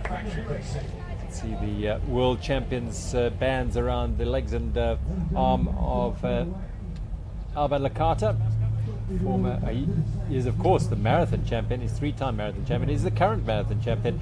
But interestingly, only the cross-country champions can wear their colours in this race. That's as per UCI regulations. 5 minutes 37 between Centurion Vada in third and first place Cannondale Factory Racing, and then 2 minutes and 23 between Cannondale Factory Racing and Investec Songo Specialized in second place. They're back, they come. You might be interested what they are doing after the podium. First they have to go to the press, media. That often takes quite a while, especially if you have to wait until the others to be finished. Then you most possibly have drug testing, and that can easily take up to an hour. And then you go back to the camper. I normally didn't take a shower because it's so hot, and you just sweat again during lunch. So I normally was just eating, and my legs or feet in ice bath, so that always put me nicely down on the whole body, and then afterwards go for a shower and straight into the camper, which has aircon, and try to sleep, and then only towards the end of the afternoon getting my massage. Wow, that's what happens. And actually, quite a lot happens between now and when these guys actually really just put their feet up. But getting off your feet is important for these riders as quickly as possible after the effort today. Drama-filled second stage of the Absa Cape Epic here in Robertson. A beautiful sunny hot day in the Western Cape. No wind to speak of, nowhere to hide for the riders out on the course today. So they're going to be feeling very, very tired and exhausted as they come in the back end of the field. Now, we will be bringing you images of the women's race as soon as we possibly can, but we can tell you that the good news is, from an Investec Songo Specialized perspective, is that they have been at the sharp end again. Annika Langveld and her partner Kate Courtney from the United States. Two young Americans you've got there in your lineup, looking very, very talented, Kate and Howie. Yes, both super young. Howie is only 24, 25 years of age, and doing forever well in the longer stuff. He just has problem in cross country at the start, the first lap, and then he often copes with the lap times of the winners. But it's a race A2 set and not just B2 set, and you can't. There's no forgiving. Kate, first year elite. She dominated under 23 last year. She didn't win world champs. She got second. She had an awful crash in the start loop and a mechanical. Big talent, and I like it. You know, she wanted to do the Cape Epic, even with so young of age. There was no pressure on her at all. You didn't have to persuade her at all. Yes, and that's I find it pretty sad that not more women coming here. Every woman who's pro can ride this race. There's no doubt about it, and the organization is really doing everything for the women to have a good race. Let's hear from Alban Lakata and Christian Heineck. Welcome to Alban Lakata and Christian Heineck from Canyon Top Peak. Congratulations on your third place. How did you plan your breakaways with all the single track? Actually, it was not the plan. We first looked how Chris felt after yesterday's stomach problems, but he was up to race in front today, and that was brilliant. We tasted blood. In the end, I think the sprint finish was more like a little bit chaos, I would say, and I thought the Canada guys will not sprint for the win, but they did. And it's nothing to you don't want to have presents or like a gift from them, but I think we did a lot of work today, especially when Yaro and Howie they attacked, and then we tried to chase them, and in the end they had bad luck and had a puncture again, and I think they had even a worse puncture. I think they lost a lot, and in the end we worked pretty good together, and I think that was a good start into this Cape Epic now. And how did you find the course today after yesterday? It was more like less climbing. I had the feeling like less longer climbs, but it was more tricky, slower terrain, a lot of sand, dust, and also slow single track riding. And I have to say, it's really tiring you out. It makes it's Cape Epic, and I really enjoyed it today. Actually, usually I'm not a big fan of this kind of riding because I like more the compact ground where I can put my power down. But anyway, I think we did really well, and I think it's we have to take it day by day, and I think it's nothing lost at the moment. And it has been a little bit of time since your last podium, 2006 Stage 3. How exactly are you, what were you feeling when you were standing on the podium again today? I think also starting into the Epic, I was thinking we are now in a shape that we can nearly win every stage, I think. But it's all about about the luck. But at the moment we are in this way we kind of lucky we have no mechanicals. We also have a backup team. If we have a small problem, we can also fix it with them. And sure, it feels really good to be on the podium again. And hopefully we can tomorrow be on the top step of the podium and get some time back in the GC. So it's all about this, taking it day by day, and but it feels really good, yeah. Okay, great. Christian, Albin said that the strategy wasn't planned, but how was your communication on the bike? I mean, the strategy couldn't be planned at all because I had no idea how I would recover from yesterday's troubles, and for me it's kind of a win, even if we didn't win, that I was able to recover. I'm still not on my best, which is kind of a pity because I can see that Alban is super strong, and like Alban said before the race, I think we were both maybe in the best shape we were ever before the Cape Epic. So unfortunately until now we are not able to sell it, but if I will be feeling every day a little bit better, I believe that as Alban said, step by step, and we can get closer and closer. It's still 4 or 5 stages to go, hard ones, so I'm hoping for the best. And you say you're taking it day by day. Have you thought about tomorrow yet? No, I'm thinking about recovering, taking a nap, drinking enough, and just refueling. But for sure it's going to be another tough one, another 100+ K stage, so a long day in the saddle. Okay, great. Last question. Can you tell us about your kit change? Do you like it? I love it. Yeah, I mean, we love it also. The only thing is that at first race, especially in Tankwatrek, we were kind of struggling to find each other because we used to have yellow or green helmets, the green kit. So it was very easy to find each other and to kind of get oriented in the pack. So now it's a little bit harder, but in general, I love the kit. It's beautiful and it's a nice refreshment. We're also getting used to it too, but absolutely love it, and well done today. Well done in your 3rd place. Thanks, Sarah. Thank you very much. So this is live images, I believe, of the women's race. Annie last on the front there, and this is Mariska Strauss behind her, Silverback KMC behind her, Ariane Luti and Gita Michiels. The news is from the course that they're about 3 minutes behind Investex Ongo Specialized, Anneke Langveld and her partner Kate Courtney. So good day so far for Investex Ongo Specialized. Absolutely, 3 minutes is actually a lot. These girls here just riding down the second last downhill before the last climb, so a good 15-20 minutes to go for them. So it could be at the end maybe 3.5 minutes. Annika is so strong in the flat, and Kate tiny, so she can really benefit of Annika's draft. She's phenomenally strong. Anneke Langveld, the Danish marathon world champion. Very interesting to see the Belgium champion wearing that hydro pack or backpack. We haven't seen that for a long time in pros racing. I personally feel like you really don't need it. If you have you can also get a very big bottle for your bike, which contains almost a liter.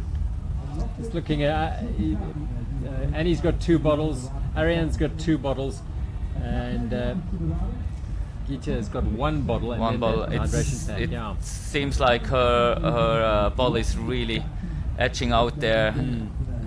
I think she has a tube there by the head tube, and she's very struggling now. It's just the extra heat of the backpack or hydro pack. You sweat more. The thing gets heavier from the sweat, and totally not ideal. But it's at the end it's a compromise. If she wants to ride with the second bottle, it has to be behind the seat post. Well, she's out of the saddle yet, trying to close the gap to Ariane. It's her first really big day, a big stage race at least for Gita Michiels. She's ridden Sunshine Cup, and then Alpenbike Tour, but this is a little bit tougher than that. Yes, especially the competition. She knows she has to get over this climb to get a second place, to be in the sprint finish, and it's so much easier when you're in the group and you still race for podium instead just being dropped and your partner has to basically drag you to the finish. Annie last and Mariska Strauss looking really strong here, and Annie's thinking, well, if Gita's struggling as she is, and look at the gap, there's still a bit of a gap there, why not make a little effort here to try and open the gap, because Ariane at some stage is going to have to assess what she needs to do. Does she roll back and try and get Gita up over the top here? She's just getting towards the top of the climb, but really battling, digging very deep. Gita Michiels, the Belgian champion, and now onto the forgiveness of the downhill. Ariane should really drop back now and help her, because at the bottom of this downhill is a right-hander and then flat to the finish, and she needs to help her as good she can. She might, even it's not nice to do that in front of the media, she should have also pushed her on that climb. And looking back, obviously, I realized she didn't look back. I think she doesn't even know that she's off now. The gap between these two teams at the start of the day, Spur in second and Silverback in third, was 5 minutes and 55 seconds. And Mariska looks over and sees Annie, and just behind her is Ariane. Quite confusing, the two jerseys, Spur and the one for Mariska, they look like teammates, and but it's actually Annie in white is a teammate of Mariska who's leading. And no Gita Michiels in the picture at the moment. Ariane now looks over his shoulder as they cross the river. It's a super hard moment for her, but you have to accept it. I have to go back and help back, her. Yeah. Yes.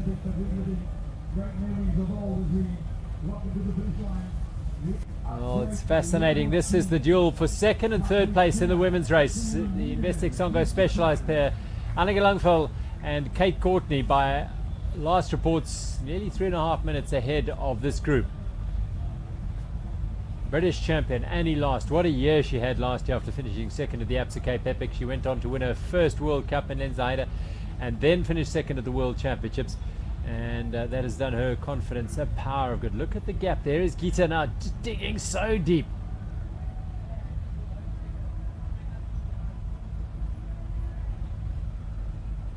Well, she's a little bit off the pace here. Is Gita Michiels, Ariane Luti's partner. Yeah, just roll back, give her a little bit of a it should have been already at the climb, basically. Even just right behind her or next to her, it's just that moral support. And now here it's also complete physical support. Give her a draft and hopefully come back. Ariane looks comfortable and strong. It's gonna be interesting. If they race full gas in the front, I doubt she's coming back. Well, she's slowly but surely trying to close it back. Ariane trying to compromise Last and Strauss up front there by getting in between them, not allowing them to really drill it on the front. And here she comes, a little bit closer, Gita Michiels. Maybe she has that raw Belgian power pushing in the flat. Well, there's so many great riders from Belgium who can testify to the strength of the genes that run so deep amongst the Belgian families in the cycling world. Mariska Strauss and Annie Larson, and he's just tapping it out. And Mariska on the front. Yeah, she's just about within touching distance, but it's taking a lot out of Jutta Michiels. You can see the pipe hanging over her shoulder and down in front of her that she uses to drink from that hydration pack.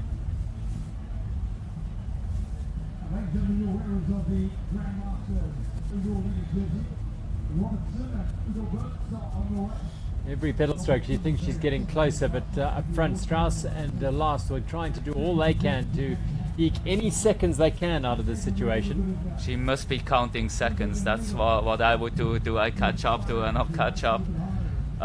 Moral gets really high if you can, but in a moment like this suddenly you realize no, you're losing, and then that's pretty much it. Short little ascent and then along the river there. That can hurt very much to get up that sandy bit and be by yourself again and trying to get back on. It's you only know how it is when you actually race. You very quickly you forget again, but when you see it so close, it comes up again. So how much riding are you doing at this stage of your life, Christoph? Yeah, I'm glad you say riding and not training because I love to ride my bikes. It has so many components to it. If it's the road, the gravel bike, the trail bikes, and I love to do event here and there. And when it comes to event, I definitely ride a bit more and a bit harder. It's just somewhere in your head. Oh, there's the event. I think everybody has that. And then I get quickly into shape for a day or two. But I realize after 2 or 3 days it goes down. If you don't have that good base, and then it's really, really difficult to maintain that, even if you ride smart. Have you done any races lately here in South Africa? I did the Argus MTB. I was half sick. It took me like a third time longer than the winners. Argus rode went super well, and then the Songo race was completely honest again. 40 minutes full gas. I had no chance. Here we go. This is Investec Songo Specialized, and Annika Langval in that position. Tell us how you first came up with that aero position. I tried on the handlebar, but I get back pain, and if there a bit of holes, if your elbows are on it, it's too dangerous. And that position, to me, they almost call it now a sushi duck. It's just so comfortable for me. I can keep my arms pretty straight, and I can ride there in that position forever. And you just feel, if you check your watts, you just go faster with the same wattage, and the girls really like it as well. It's a personal preference, but I do think it's a very good position you can keep for the longest of all the positions. Annika and Kate on the front here. Little left turn here. Must be on the handlebars when you make the turns, of course. Nice flat sections. You can sit with your hands on the crown as she is doing now. Kate, she's so light, so tiny. So for her on the flat stuff, bumpy, it's definitely a disadvantage. But her advantage comes to play to have Annika, so experienced in the Cape Epic, such a powerhouse. And Kate can also play with the gears to ride a bigger gear on the flat, just to make that up a little bit, her lightweight, to not bounce around everywhere, and then on the climbs just spin those legs. We may have misread that, but it looked as though she was saying something to her. She is digging very deep here. Annika's driving really hard. Annika can ride a bit slower. I mean, they win anyway. If they win at the end with 15 seconds more and less, that doesn't matter. But more important is that Kate doesn't have to dig too deep here. Riding away a little bit from Kate Courtney here. Annika, she is brutally strong. I don't think there's any doubt she's the strongest rider in the field. That gentleman is not, as these riders fly past them onto the tar road now.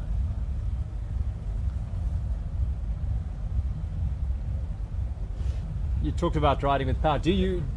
Are they riding with power meters now and keeping an eye on them? Absolutely, both are on the Spanish rotor cranks.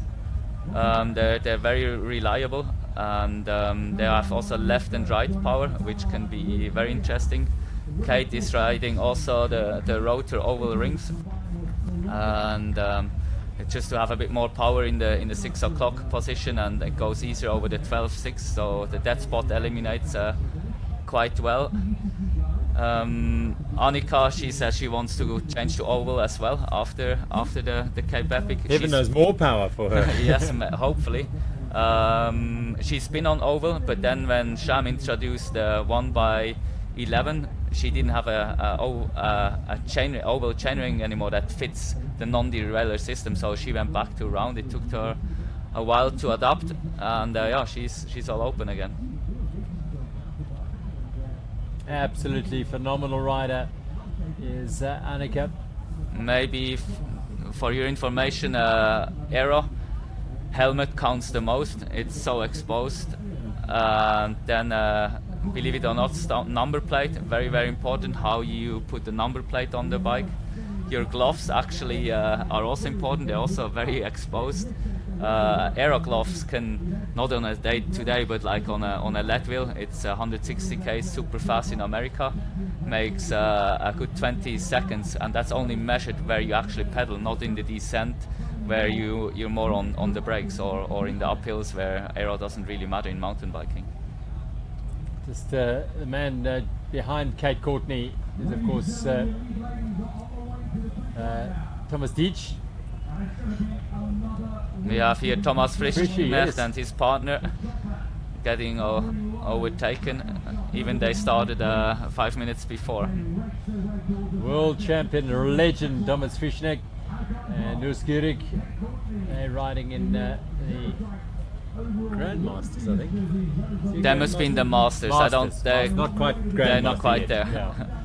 And just, I think they're giving it a little word of encouragement to Annika Langeveld and Kate Courtney as they close in on the finish here.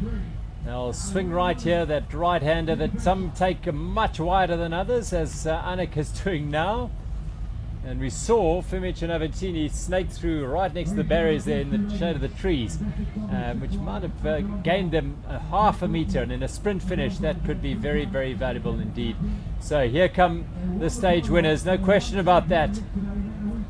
Super cool ride of them. They'll be gonna be so happy tonight. I mean, right now they're on a total high, and it's always nice after Jersey, and every day you can defend that jersey is like a winning day. Another stage win for Investec Songo Specialized. Annika Langeveld and Kate Courtney will roll in to the finish chute now. A brilliant performance by them. Hands up, high fives all round.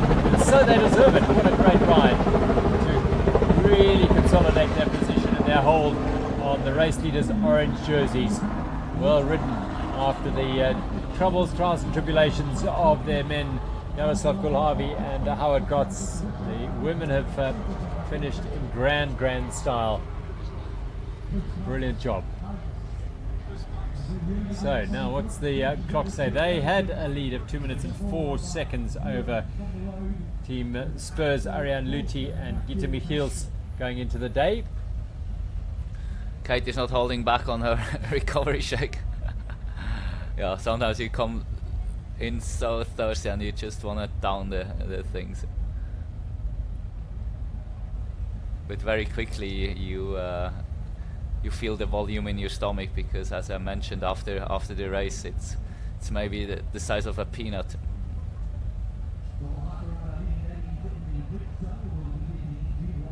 Quick debrief there, just a chat. Annika looks as though she's just had a quiet little ride on a Sunday morning. She is incredibly strong this year. Won the first round of the UCI World Cup for the 4th year in a row. Here's the chase group.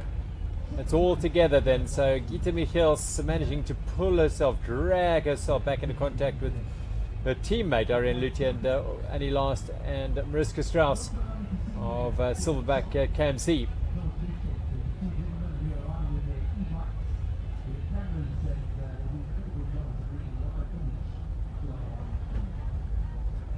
So let's hear from the stage winners, Annika Langeveld and Kate Courtney. Kate Courtney and Annika Langval from Investec Soccer Specialized. Congrats on another race. Kate, it looks like you're really settling into the event now. Is it getting a little bit more comfortable for you? Comfortable is a very strong word, especially with a partner like Annika. I think, I'm learning that every second matters in this race. We saw yesterday with our flat that a minute gap vanishes in just a second, so it's really about staying on the gas, staying focused, and, giving our best every second of the race. And Annika, it looks like business as usual for you. You looked super strong. You've done this before. Did it feel as easy as it looked? No. Yesterday really was hard for me. I was struggling so badly 2/3 into the stage yesterday. So today we had a little bit more conservative approach and kind of got away with 30 Ks to go or something. And it was much better strategy. And I really needed to recover from yesterday. And did you have any mechanicals or setbacks today at all? No, it was super smooth. Okay, fantastic. Well done. Kate. Do you know what the gap is now? I'm just so curious. I'm not sure what the gap is, but what we want to know is where was that moment that you actually broke away from the two following teams? Sorry. There was a pretty steep climb, about 60K in? No, 30 Ks to go. 30 Ks to go, yeah. I blacked out. But Annika got on front and really set the pace, and I just hung on for dear life, and we managed to get a gap and hold it to the finish. That's fantastic. Congrats. Annika, can you please tell us exactly how to pronounce your surname? Langval. Okay, so it ends with a D, but you pronounce it with an L. It's like but like Langval. Okay, well, relax. Let's wait for the other women to come in. The gap's looking like it's a few minutes, so congratulations. Thank you. Whoa. Well, a very close little call there for Mariska Strauss, trying to sneak on the inside there as Ariane Luthi was looking for the clean line on the corner there. She's drilling it hard, and Gita Michiels has got up now to try and dice out the sprint finish. She's a cross-country specialist, mind you, so are Annie and Mariska, but it looks like Michiels and Strauss and Luthi are going to take second place on the stage. Well, it's a great fight back by Gita Michiels. That's the effort that has gone in. She has buried herself, Gita Michiels, absolutely buried herself. The question is, will it be too much for her today? Well, it's all about recovery. So a big effort by Gita. Yeah, you don't want to think about tomorrow in a situation like this, but it will come together again, and the brain somehow connects the body again, and we'll know to keep on going. Well, the gap between the first and second place, somewhere in the region of about 4 minutes. We'll wait for confirmation of that. Annie Last and Mariska Strauss, ever consistent. They were surprised themselves in their first race together last year, coming in second place overall on GC, and they've got together again now, and they're holding their own very well indeed at the sharp end. Sabine Spitz yesterday found herself cramping for, as she said, the first time in so many years. She couldn't recall when last she had cramps, and so she has found herself on the back foot with Robin de Groot of Team Ascend herself, and battling to get inside the top three, and the clock ticking all the while back to Team Ascend herself, who finished third last year on GC, and they were third after the prologue today as well, this year as well. You can see it's very brown here. Luckily we didn't have too much wind, but when the wind picks up just before sunset, every team setup, everything gets powdered with that brown dust, and yeah, it's not that comfortable. Ariane there alongside her partner. Well, she's given absolutely everything as the Belgian champion. Let's hear from third place Mariska Strauss and Annie Last of Team Silverback. Annie Last and Mariska Strauss, congratulations on the day. How was it? How was the combination of working together with Team Spur? Go for it. Putting me on the spot. No, it was very close racing. Very exciting to see. Yeah, it's a very up and down punchy course, so we couldn't really make a break or get away. So yeah, ended up being together most of the way. Yeah, fun race, and congrats to them. Great show. Did you speak to them about working together to catch up with the leading team? No, we didn't actually. It was because of the sort of course it was. So there was loads of single track, or when it was double track, it was still, there was definitely one line that was best. So you were never kind of bunch riding, you were always in a line. So we didn't get much chance to kind of do too much like throwing off and stuff. It was more, sorry, I thought it was my Coke. It was more, yeah, like kind of, they'd get a bit of a gap, we'd close back in, we'd get a bit of a gap. It was a bit of, like Mariska said, yo-yoing. So yeah, no discussions of reeling them back in. It was more of a pushing on and kind of keeping the pace high between us. And then the last climb, we had a squeeze and we tried to go. And we dropped Gita, but then she kind of got back on. And Mariska was really strong, pushing it on the front. But when Gita got back on, I was like, hey, cut it, let's wait for the sprint, because we wanted to get Zach in. No point dragging people in, is there? Congrats. And the route today, how did it compare to yesterday, Mariska? Very different. Like I said, like up and down constantly. So couldn't really find a rhythm or get in your own rhythm actually, because everybody's still together, and it felt like a dog show pretty much, like a cross country race actually. So no, it was a tough course, and thanks to the organisers and thanks to all the farmers for letting us ride their awesome trails. And thanks to Mariska for being super strong. Cheapers. Thanks to Annie. I'll take her to a war anytime. Cool, thanks very much, and congrats. And thanks to all the landowners again. I'll repeat, Mariska. The thoughts there of Annie Last and Mariska Strauss. Mariska saying she'd go to war with Annie any time. 6 minutes and 31 seconds between Investec Songo Specialized and Team Spurn. Another 6 minutes or so back to Mariska Strauss and Annie Last. They're 12:26 behind the lead. So Investec Songo Specialized just starting to edge that, or well, more than edge, they're making big inroads into their challenges here. So there's no question that they are going to be the team to hunt over the remaining days. And tomorrow is another monster day, no longer day than tomorrow. 122 kilometers to Worcester, the longest day of the week. Christoph, boy, they don't come easy, do they, these days? 100 Ks yesterday, 100 Ks today, another big one tomorrow. Yes, today's stage was actually rated a little bit higher than tomorrow, but in my eyes tomorrow might be harder, because you have those 3 quite good climbs at the beginning, followed by 2 other spikes, and that could split up, and then the gaps could open. It will be very interesting. Tomorrow is still, riders are not getting too crazy tired basically, and then after tomorrow it comes down lots to muscle power. Right, let's go to the finish line and hear from these two, Ariane and Gita. I have Ariane Luthi here from Team Spur. Congrats on the sprint finish.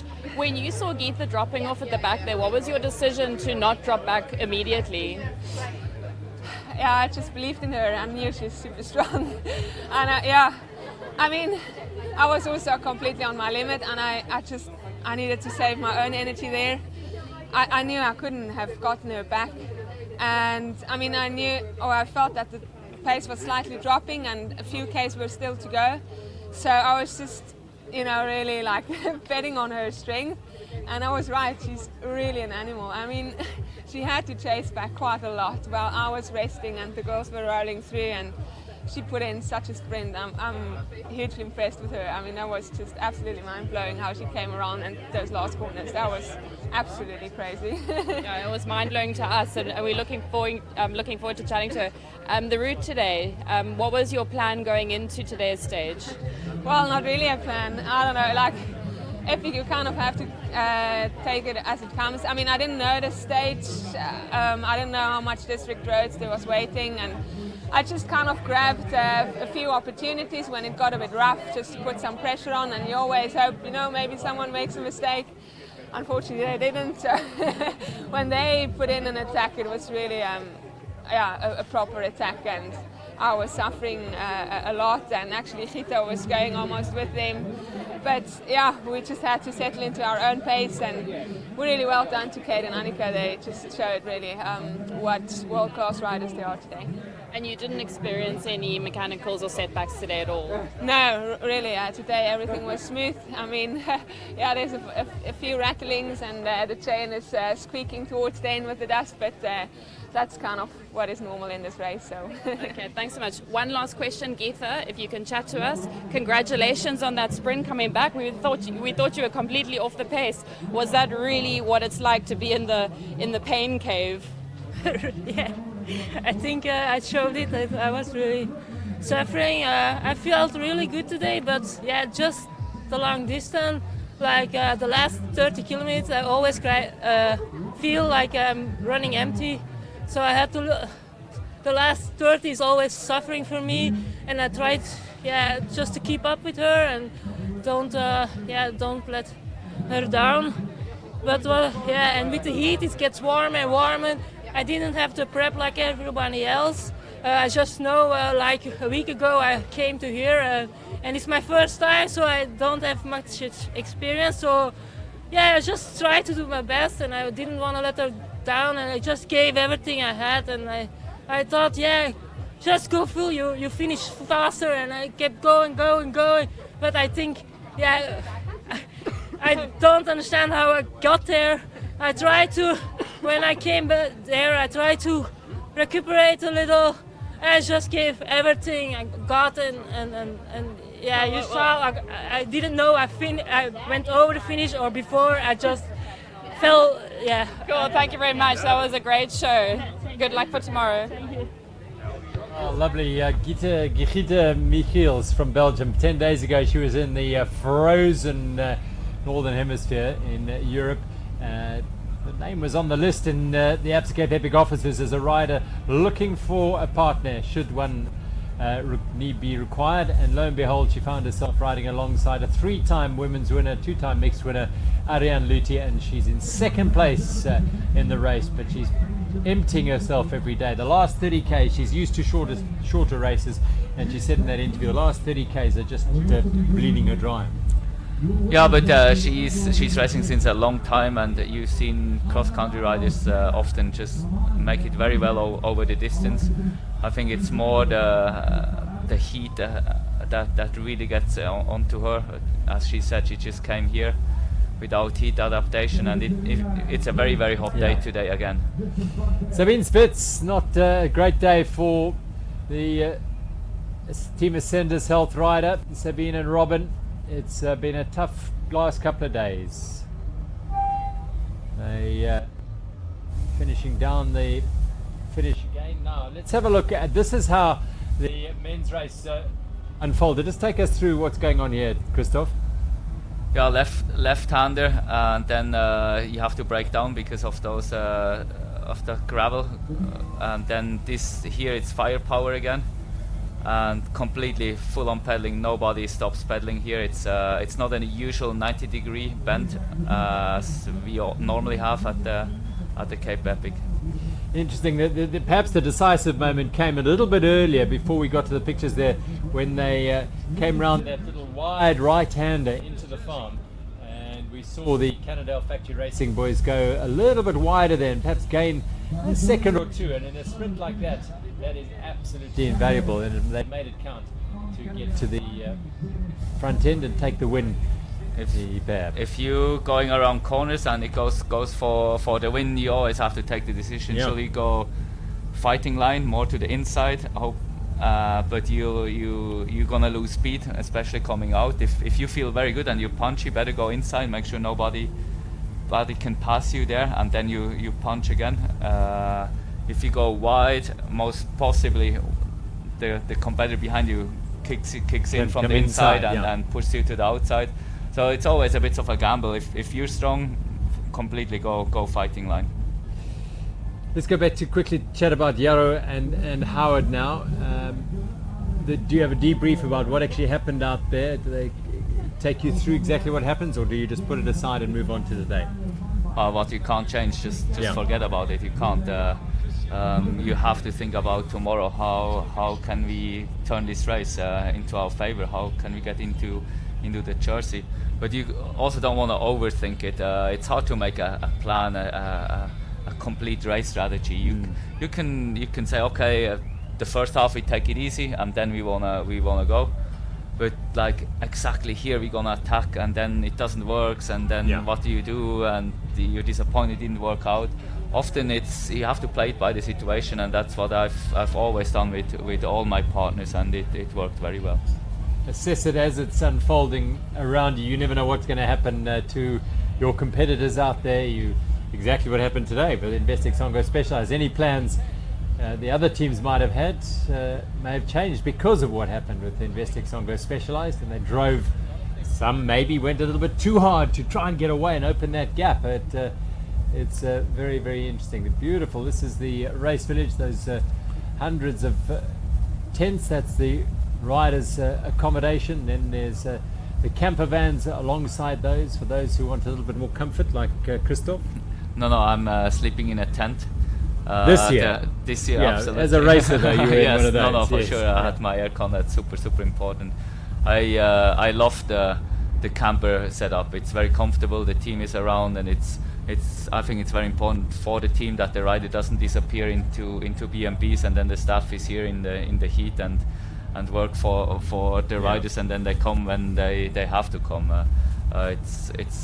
We have a good team spirit, and it's important that everybody's here. Just going back to what a couple of weeks Specialized have had. I mean, the brilliant race by Sam Gaze at the World Cup. He finished second the next day at the Cape Town Cycle Tour. He won the Champions Race at Songo.info. And where's he gone on to from here? He went back to New Zealand straight after the Songo race on Thursday, and he's preparing for Commonwealth Games.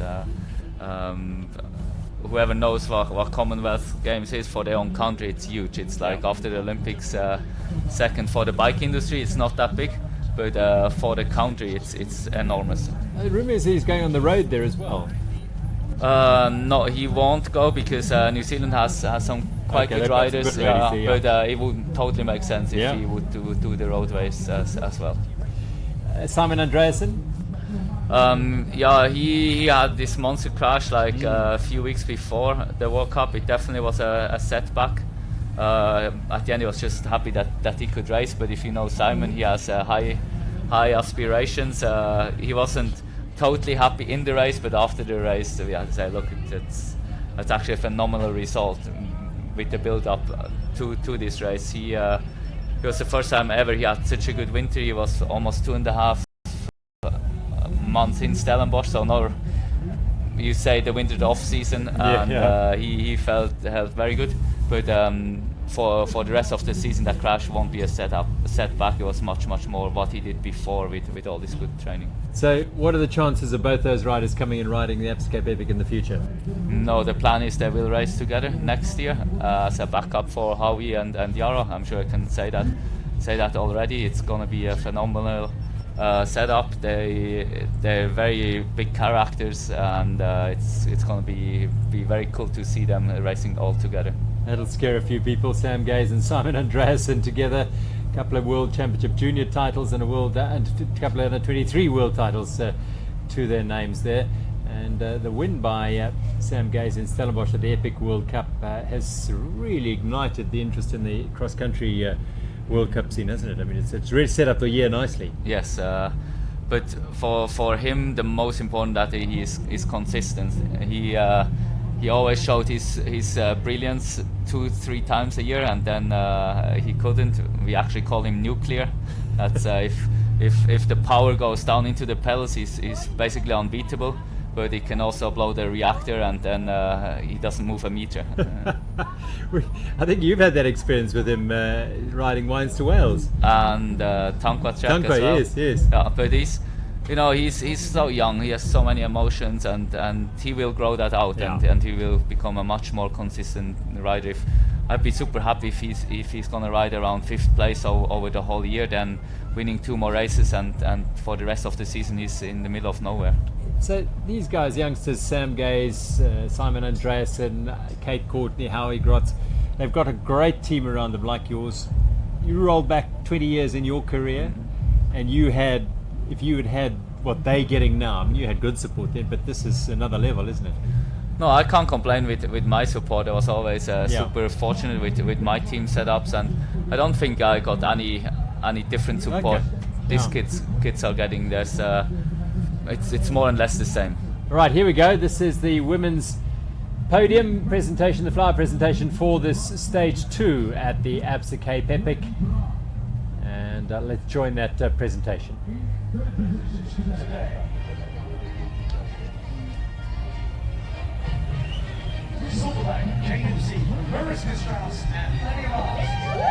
So the British champion, the South African champion, Annie Last and Mariska Strauss, certainly not last today, 3rd place on the stage.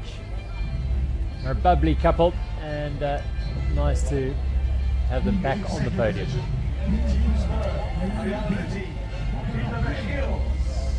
Yeah, big brave effort by Gita Michiels from Belgium.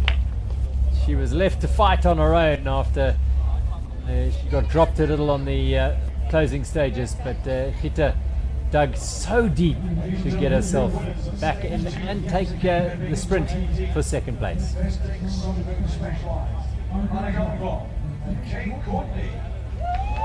Up they go, top of the pile once again. 3rd day in a row on the top step for Anneke Langveld and Kate Courtney. So again, 5 national champions out of 6, all cross-country champions. Former marathon champion of Switzerland is Ariane Luthi, and the podium for stage 2 of the Untamed African mountain bike race. Also nice to see 6 different nationalities on the podium. Very good. And they'll disappear, not all of them, because we'll have the jersey presentation for Anneke and Kate.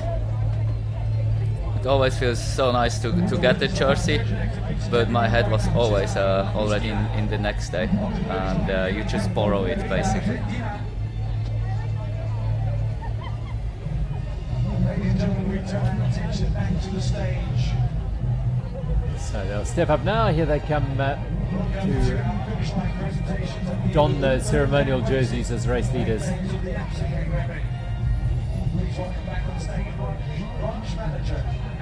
Anneke, of course, cross-country world champion 2016, multiple marathon world champion, and the current marathon world champion.